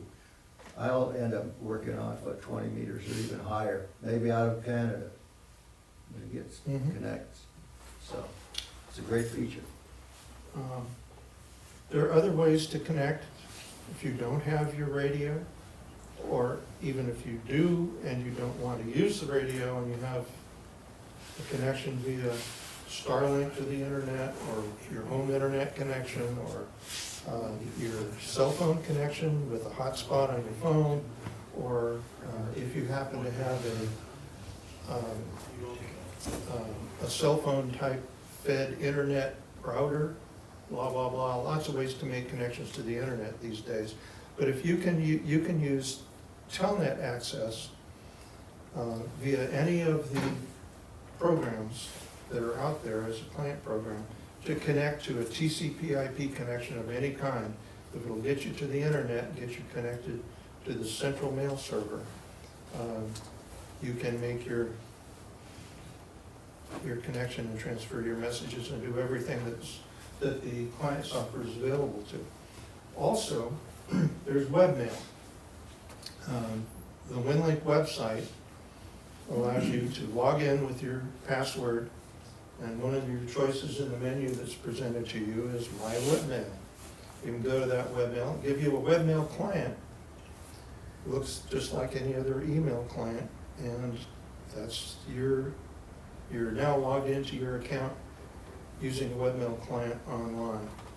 So if you don't even have software with you and you can get on anybody's computer or anything with a browser, you can send and receive your email.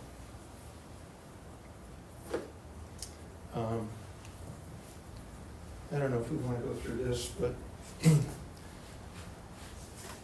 some people say, you know, it sounds like you're giving me a sales pitch and blah, blah, blah. Why not just use your sat phone or cell phone or Starlink or whatever? Yeah, you can. There's no problem. You can use it independently, send and receive email the way you want, or you can even connect up the WinLink software and connect via those data pathways at the same time. That gives you a lot of flexibility, but consider cost, reliability, safety, and the big one there is reliability. If there's any kind of infrastructure disturbance, which is amazing how vulnerable we are in terms of cell phone, internet connections and so forth, they go away pretty quickly. And even Starlink, which is pretty robust these days, is here in eastern North Carolina. If you have Starlink, you are also depending upon 2 ground stations, not more than 100 miles from here, that are just as vulnerable as anything, that then connect to a point of presence up in Virginia or one down near Atlanta. And that's all via the internet. You know, so if the internet goes down in this area, so does Starlink. People don't think about that, but that's absolutely true. Lor, can I ask you a question about that? So those ground stations, there's no way for the Starlinks to be linked beyond line of sight to those two, that's why they're. Well, no, the newest generation of Starlink satellites have the ability to intercommunicate now via laser microwave. So that would get around that limitation to a certain extent. If they can get it to work. That is working, because people in the middle of the ocean are using that on their boats. Yeah. It's $1,200 a month. Yeah, and it has very, well, what I'm saying, if they get it to work, you know how that comes in this big bandwidth of, what do you say is working? Yeah, you can get it to work, but it does not have much capability, doesn't have much, I want to say bandwidth, but that's not right. You don't have much capacity in that ability, in the ability to get the messages going between the satellites with large capacity. They just have very limited capacity between satellites at the moment. You know, eventually, when they get all the satellites in the constellation with that capability, right now, there's only several hundred satellites that do that. When they get all of them up there that have that capability, that'll probably be 10 years from now. Is that the same capability they're gonna use for aircraft interconnection? Yeah, there was a company out of the DC area that called AirLink or Airborne Link or something like that, where they were gonna put up transponders on all the aircraft to allow them to become, once they're in the air, a giant mesh network for internet. There'll be a giant modem in the sky, Yeah. talking to the, Airborne net or something like that, yeah. I haven't heard much about that. It was a startup company.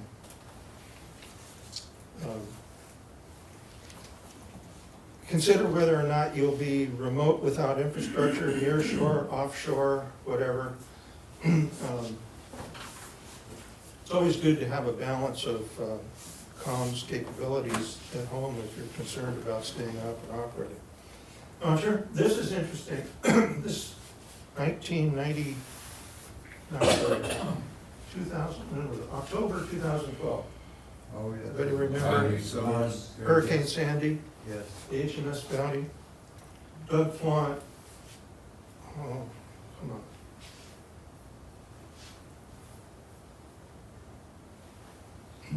This was out of his testimony to the NTSB investigation. We got nothing when we tried calling out on HF. We tried calling the Maritime Mobile Net, but nothing was out there. We had WinLink on the ship that we used for email and accessing the internet to post to blogs and to Facebook. And we finally found an email address for the Coast Guard. As a last-ditch effort, we used WinLink to email the Coast Guard for help. Within an hour, we heard a C-130, later a helicopter overhead. Well, as it turns out, what they really did was email their home office, and the home office called the Coast Guard.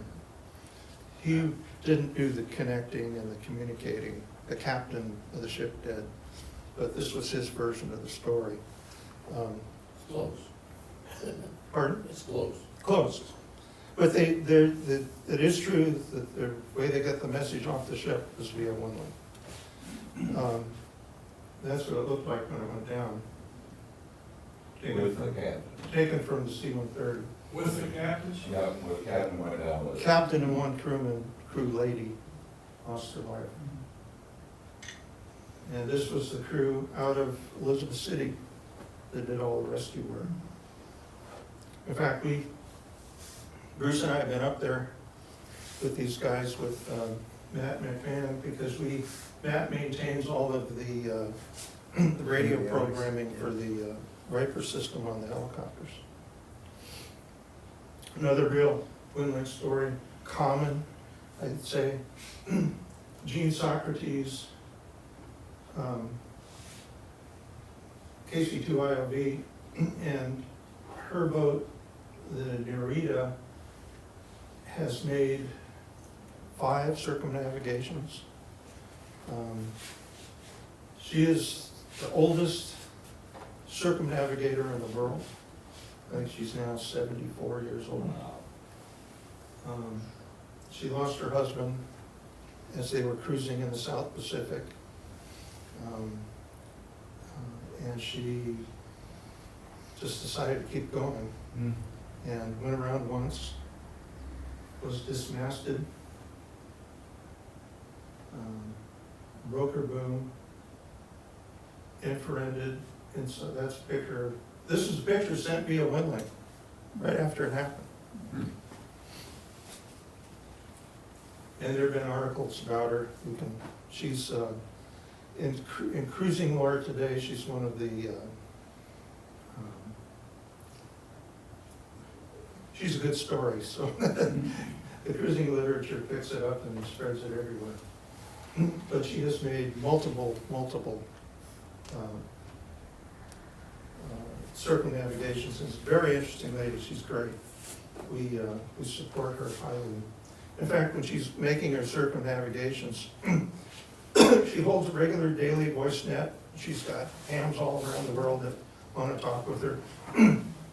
And the only way she can communicate from anywhere south of the equator, around the Horn, to south of the equator on the Atlantic side, or vice versa, is via WinLink, because there's just no propagation, other ways to get through. So one of our several, well, one in particular, but several particular RMSs are very interested in making sure that she can communicate when she's down there. And they turn their great big contest beams south, you know, and will provide her a connection. This is 1 hour of all of the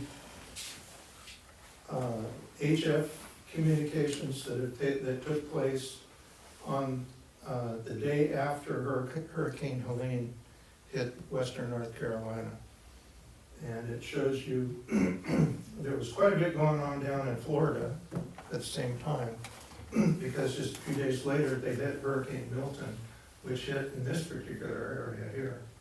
So things had calmed down in western North Carolina, but then heated up here and so. But you can kind of see activity based upon these things. Our central servers keep track of all this. Now here's 1,000-foot, the 30,000-foot view of how it all works. On the back end of WinLink is the thing we call the CMS, the Common Message Server. In the old days, we used to have individual server systems at data centers in Brentwood, Tennessee, San Diego, Perth, Australia, Halifax, Nova Scotia, and Vienna in Austria. And that became rather hard to maintain and such. The entire systems works when any one of these was up. And they all intercommunicate, they all synchronize the database constantly.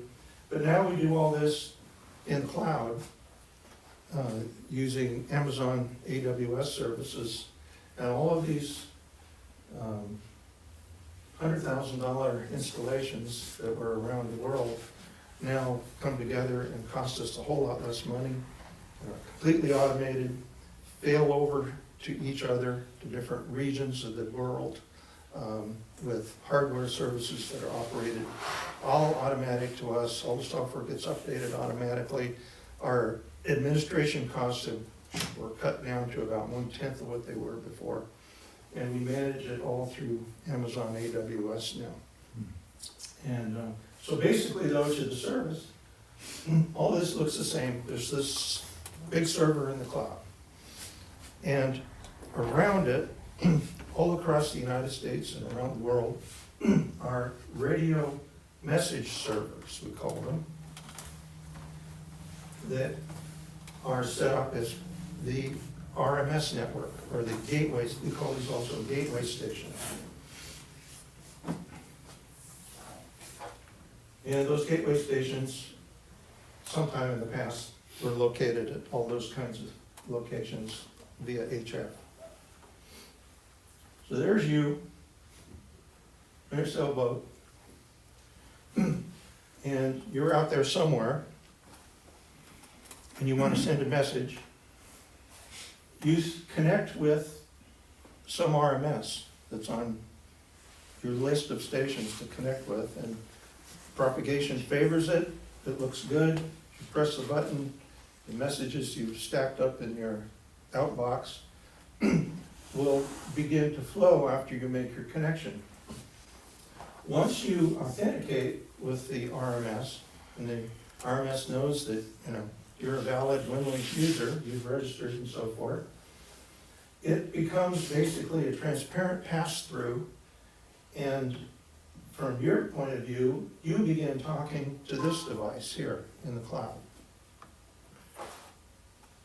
That's this next link, and the CMS immediately sends your message, once it's received here, to the email server of your recipient. Your recipient connects to his email server on the internet someplace and downloads your message. Vice versa. If he wants to send you a message, he's got your address, he sends it to his server. His server has the address at winlink.org. All that mail is forwarded to the CMS. And then whenever you connect at that particular point, through your RMS, you pass through to the CMS. The CMS says, oh, you've got some mail waiting. And you download your email. Very simple. There are variations to this too, because there can be another guy, just like you, off over here, connect to an RMS. You can address the station to K401C at winlink.org. And Bruce is out here, and you send your message through here, the CMS says, okay, waiting here is a message for K401C. Bruce connects, talks to this RMS, passes through to the CMS, this message is waiting, and bang, he gets it, just like that. And any other kind of connection that may take place via the internet to an email type server is supported. If you want to send an SMS message to somebody on their cell phone, there are certain addresses. If you're a Verizon customer, it's your phone number at vtext.com, I think it is, or .net, I'm not sure. You can address your message that way, send it through here. This server will go to the vtext server, blast it out. You receive it on your phone as a SMS message. The SMS message can send to a winlink.org address just as easily, just like you would send to somebody at another email address, and that blasts right back up through the system. So it's interoperable in a number of different ways. But now, when we talked about the hybrid system,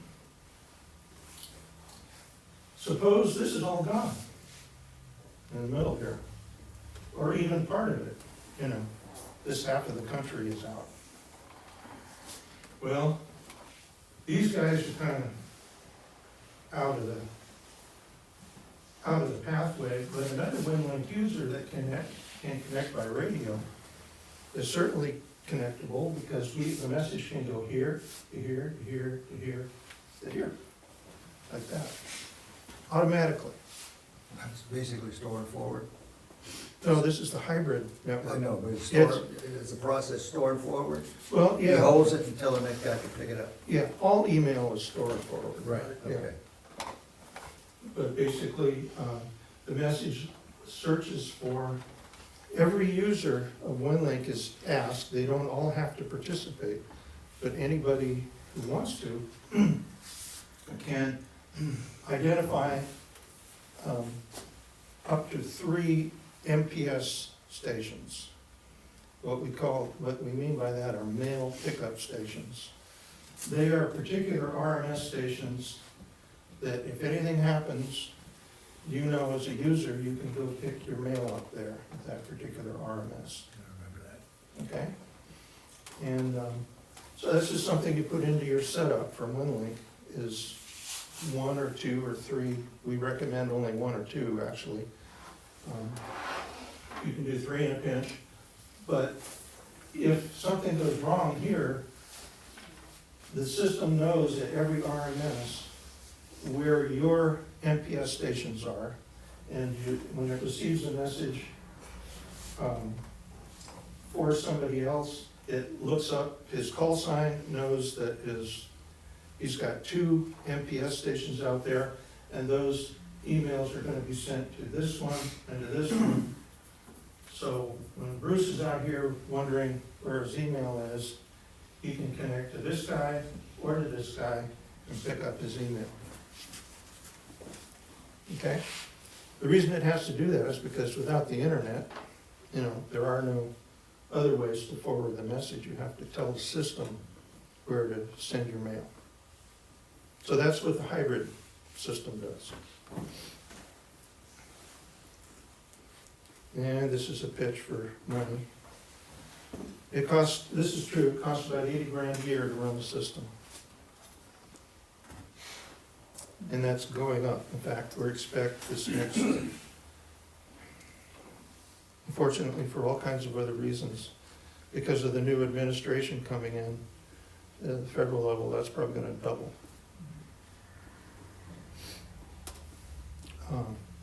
That's where you donate, rsv.org.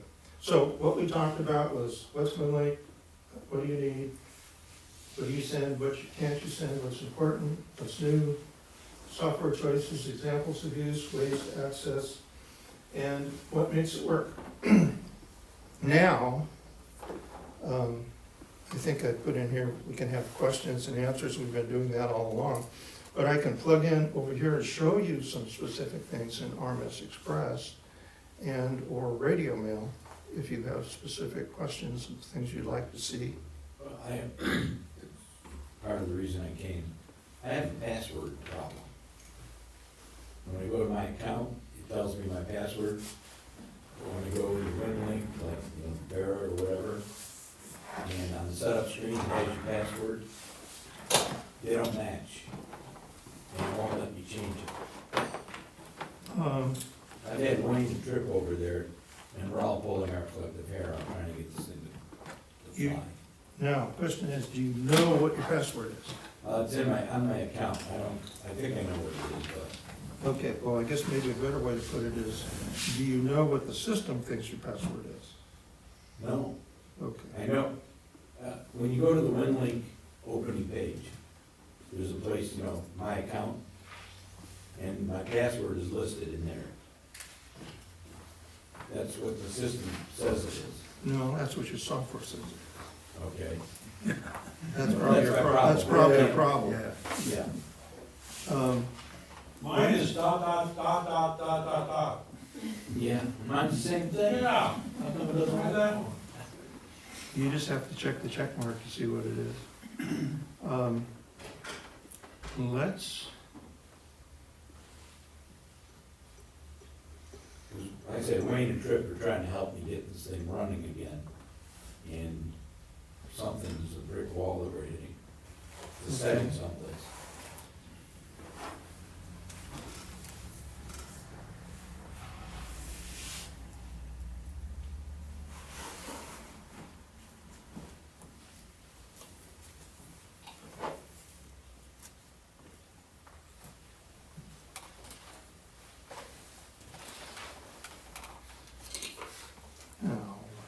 Windows.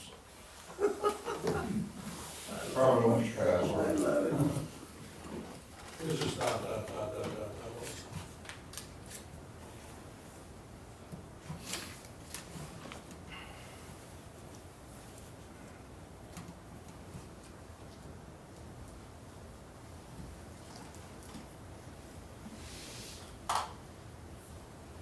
Okay, what's your call sign? Alpha Charlie 2, Alpha Romeo.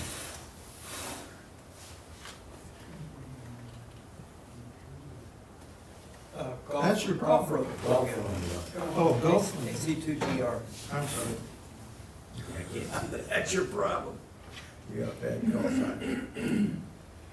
That's me. Yeah, good. Okay, it already sees your password now. I don't care. Is that what you think it is? Where are you looking over there? Lower right. Yeah, that's what it was. Now, is it in your software with uppercase and lowercase and numbers? Numbers? Yeah, I think, that looks like what I have in my book. Write it down on Yeah. a piece of paper. That's the space. What I would suggest you do, But it's not the same. Is- you're talking, you didn't say, but is The client software you're talking about is WinLink Express.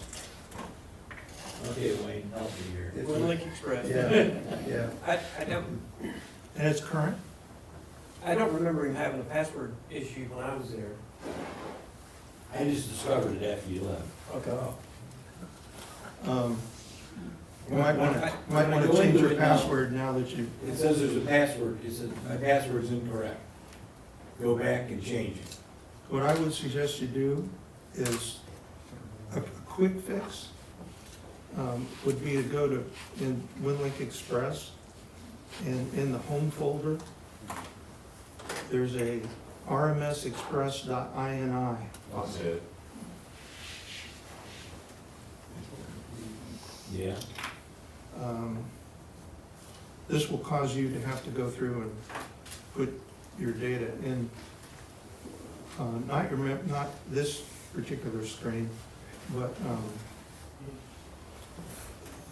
other radio settings and things like that, you may have to reset it.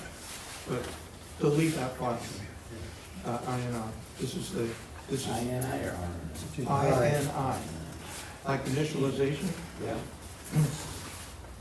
If you just delete that thing, close, make sure the WinLink Express is closed when you do that. And start WinLink Express up again and it will recreate that file. And you can go in, it will pop up like you have a brand new installation and ask for your password and all that stuff, the setup screen. Once you put in your call sign and everything, it should actually repopulate that based upon what it knows about you. If not, you can re-enter it in and put the password in as you like. Know that the password's case sensitive.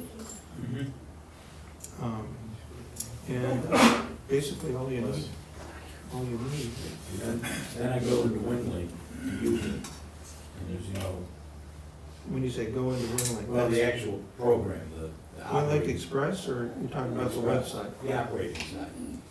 Where, you know, you gotta pick a frequency and then all that.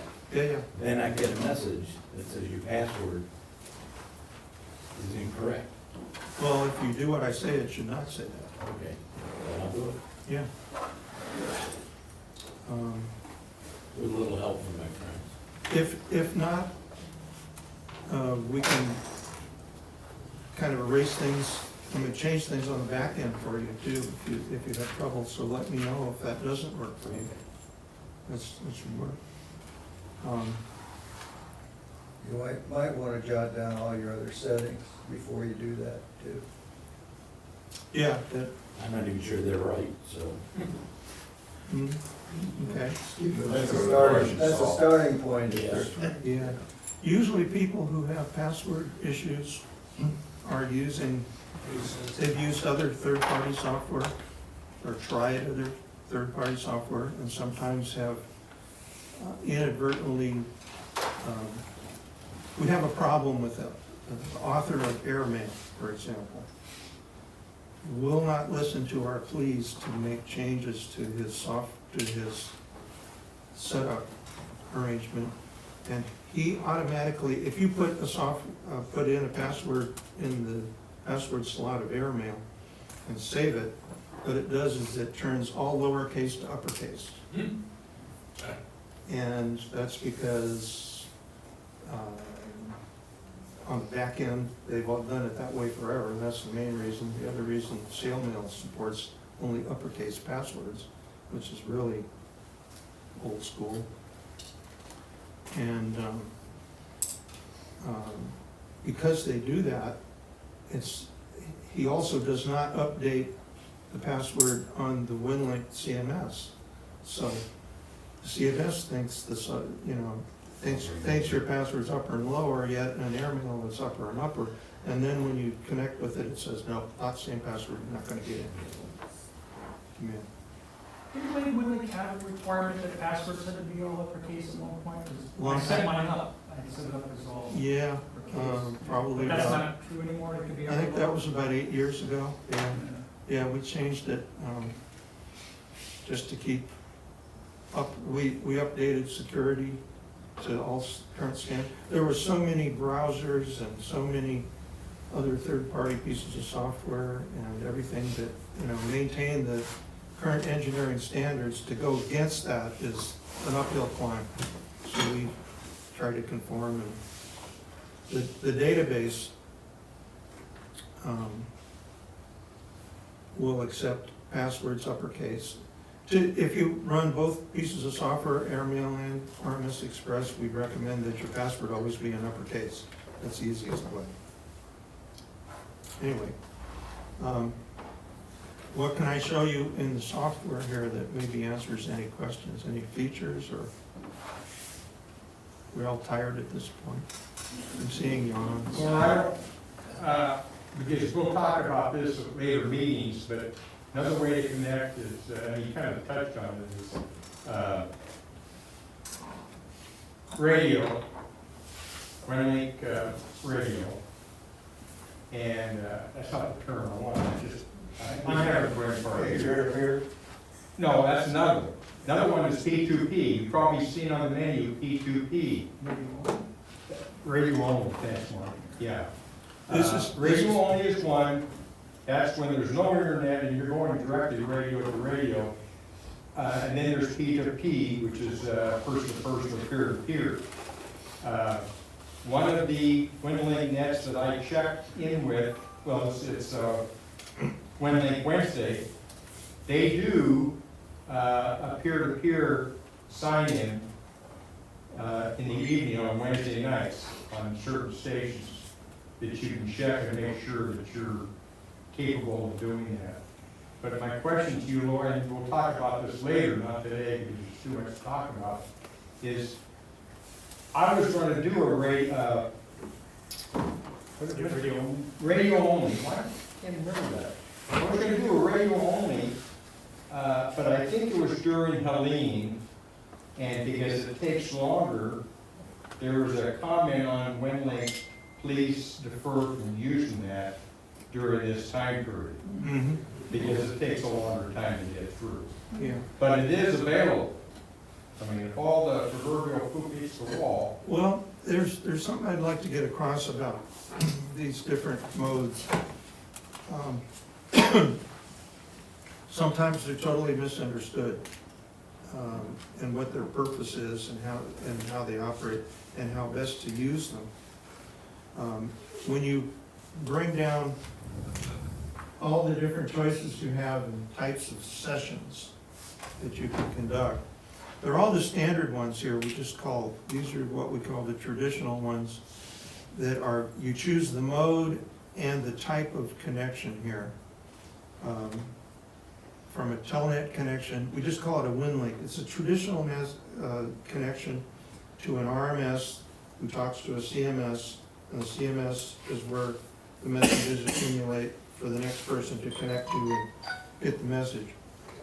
And the WinLink traditional method also has automatic failover for all kinds of internet failures. It will automatically bump into the hybrid mode and transfer messages to somebody else who maybe has a regional outage. All of that happens automatically. When people talk about radio-only connections, this is a test mode that simply allows you to force the connection to go through a pathway that is not on the internet.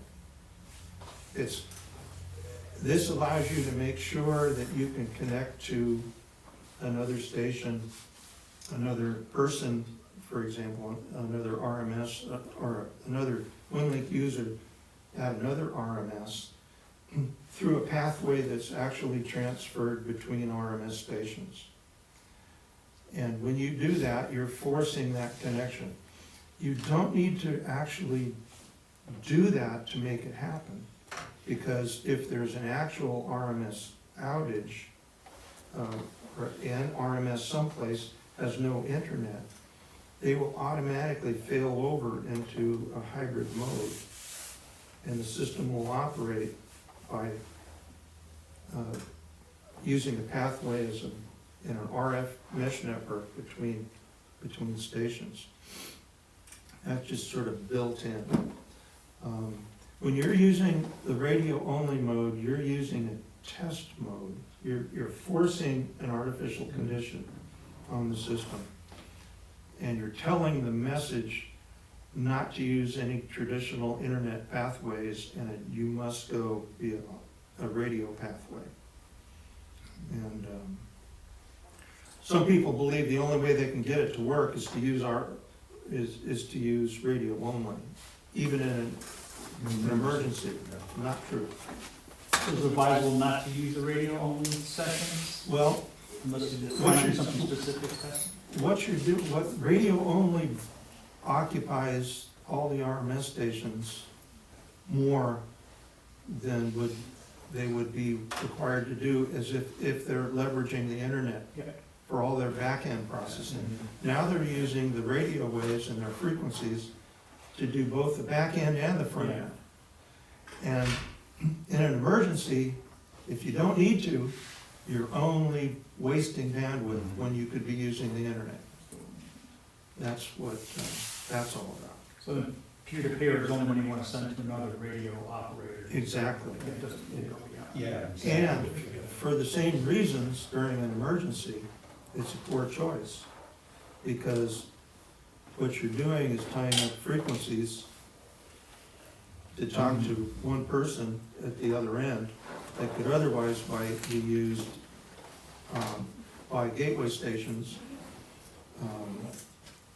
to transfer messages much more efficiently. Now, you're talking P2P, right? I'm talking, yeah, Yeah. P2P. But, so, I guess a good rule of thumb would be if there's an emergency going on somewhere in the country, you should stay away from P2P contact. Unless you know that it's doomsday Right, and there is no internet anywhere. right. And to hell with everybody else in the world. That's because right. I'm looking at Big Brother me, yeah. That's right. Okay. That's what P2P is all about. But now, another case in point would be to look at the size of the message. A normal, let's just say one of the forms is gonna be around 2K. Bruce sent a message a while ago, it was just a text message. It's only gonna be a couple of hundred bytes. I sent a picture, which is gonna be about 20,000 bytes. So there again, it's gonna have to do with the size of what you're sending back and forth. Yeah, we call it the footprint, frequency footprint.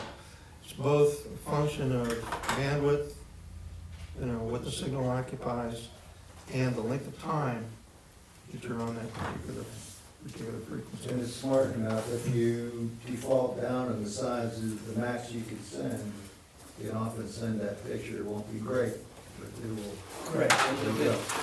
The whole system is built with the whole idea that you should use the traditional setup, the WinLink setup, because it's engineered to do automatically what's necessary when the internet is out someplace.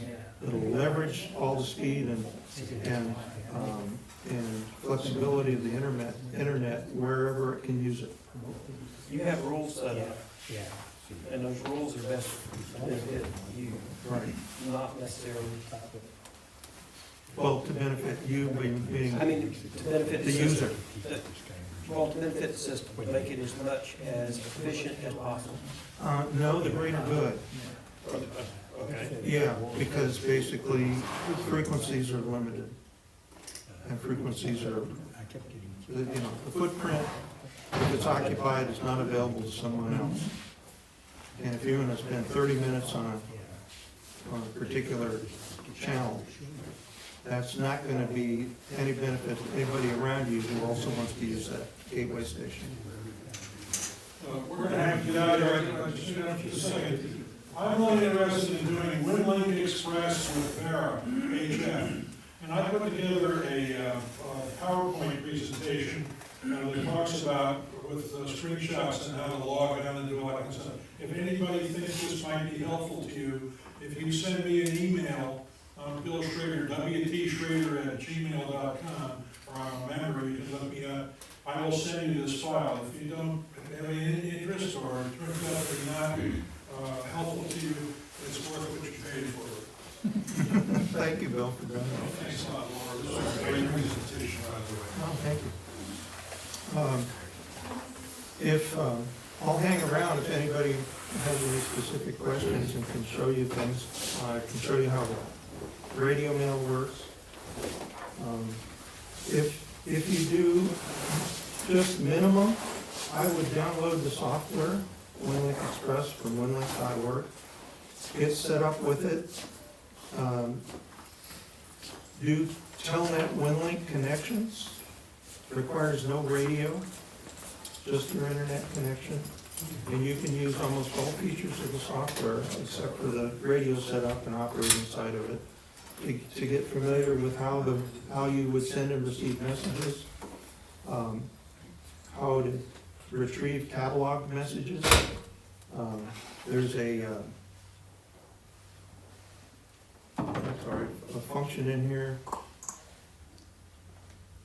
Is radio mail easy to download, or? Yeah, Okay. just go to the App Store When I get good contact, I'll do that. and plug in radio mail, all one word, and you'll get right to it. Okay. Yeah. Okay, I haven't updated my catalog for 60 days. Here you're gonna get to see it happen, I think. Just like that. The catalog is organized in categories. Over here are various weather capabilities. There's a small set of categories that are WL2K. There's news, WL2K help. WL2K is the old abbreviation that still sticks, used to stand for WinLink 2000. We still need that. Can we used to require that. If you send an email into the internet, and the other guy was gonna respond, if it's not in your white pages, you gotta use it. Is that still required? Yes, there's well, it's not required. It's required if you want to overcome somebody's whitelist or accept list. Everybody who has a WinLink account has a brick wall spanned. It's all going to be, messages will be, bye-bye. Thank you very much. Thanks for taking the time, thanks for being here. Oh, yeah, thank you. The spam filter built into the system is attached to every account, and it blocks everything from the internet to your account, unless you do one of two things. First, send an email to that email address that is now trying to send you email. That puts that email address on an accept list that's attached to your account. Or you directly edit your accept list, and you have an accept and a reject capability on the system. So if you're bothered by somebody who's sending you spam, you can put him on the reject list and not be bothered by email from it. But know that, right out of the bat, you're not gonna receive email from anybody on the internet, including your own email address, until you send a message from your winlink.org address addressed to your email address on the internet. And now that pathway is open and you can send the other way too. But it's only for new emails they have to put the WL2K. No. You can take any message, say you're now out on the internet someplace. This only applies to inbound messages to the system. You would advise somebody, friends of yours, to add in the subject line //WL2K. And that's a code to the system to open up your spam filter and accept this email with that onto it. And then it puts it on your... And once you're established, you don't have to do that anymore. That's right. Gotcha. Yep. Exactly right. So //WL2K is just a way to tell the system to override the person's spam filter that you're talking to, and take that message, take your email address and put it on his accept list. Does your whitelist die after a year still? 400 days of non-use, and it's address by address. Yeah. If you put somebody on your accept list, and there's no traffic using between It that drops. two pathways, it's cleaned off your accept list automatically. Nice. And this now applies also to your Hotmails, your Gmails, your, You can, yeah, you can put, besides the specific email address, you can put a whole domain in there. You put @gmail.com, you'll be able to receive everybody from a Gmail address, including all spammers and everything else. That really hasn't been so much of a problem, you know, for us. One of the things we have to do,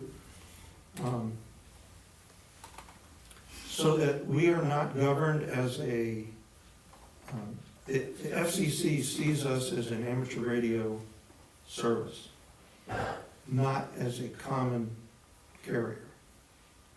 And you are recognized as a common carrier by the FCC, you now have to abide by a telephone book full of regulations that Amazon.com and Gmail and everybody else with common internet communications, telephone companies, telegraph, you know, all the old traditional wireline communication services, all are governed as common carriers, including internet services and internet email and internet providers, internet service providers and such are all common carriers under the FCC. And there's a whole separate set of regulations that they have to abide by. And the spam filter and all of the things built into the system that keep it basically clean regarding the FCC regulations, third-party messages and those sorts of things. The system has to prevent you from abusing the system and using it as an everyday email choice. WinLink is not a email ISP formally. We try not to be. We are a service under Part 97 of the FCC rules. And otherwise, there wouldn't be a WinLink because there'd be no way that we would be able to afford keeping up with all of the regulations for a common carrier. 80,000 is pretty cheap considering. Very cheap. Yeah, it would be, and certainly even if that happened and WinLink was picked up or something like it, sold to a commercial company, you'd be paying hundreds of dollars a year in subscription fees to be able to use it. So it's a great amateur radio thing. What I can, the catalog is kind of a great tool if you haven't seen it before. WL2K help. If you choose this, these are all different how-tos and things that you can download instructions to. If you want to know what we call the inquiry system, how to use it, that's basically the catalog system. You can choose it, post a request. Oh, sorry, I double-clicked it.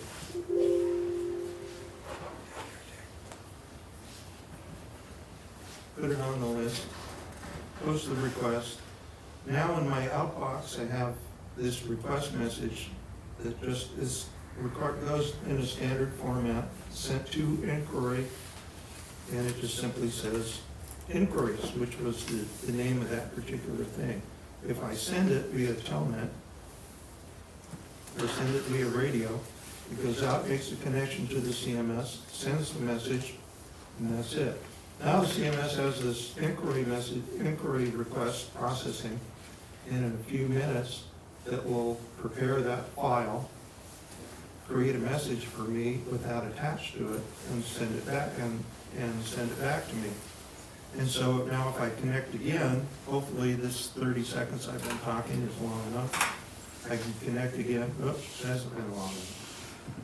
If I keep connecting here, sooner or later, there it is. No, that's not it. No, it's the same. Still not here. I'm running slow today. There it is. It took, what, 45 seconds for the CMS to process it. Now it's send that back to me, and now in my inbox, oops. In my inbox, I have this system message. And there's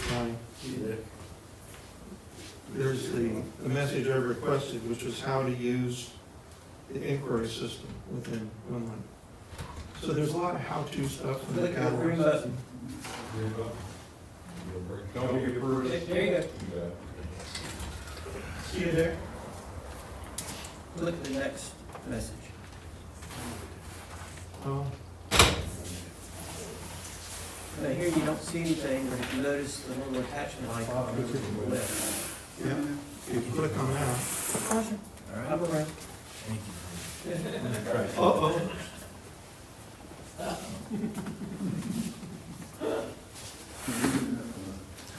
Uh-oh. Thank you. See what it says? I always talk out of one side of my mouth. Okay, now I have a question. Do you send that to your own computer or your radio? Actually, I just did that using radio. Radio, okay, all right.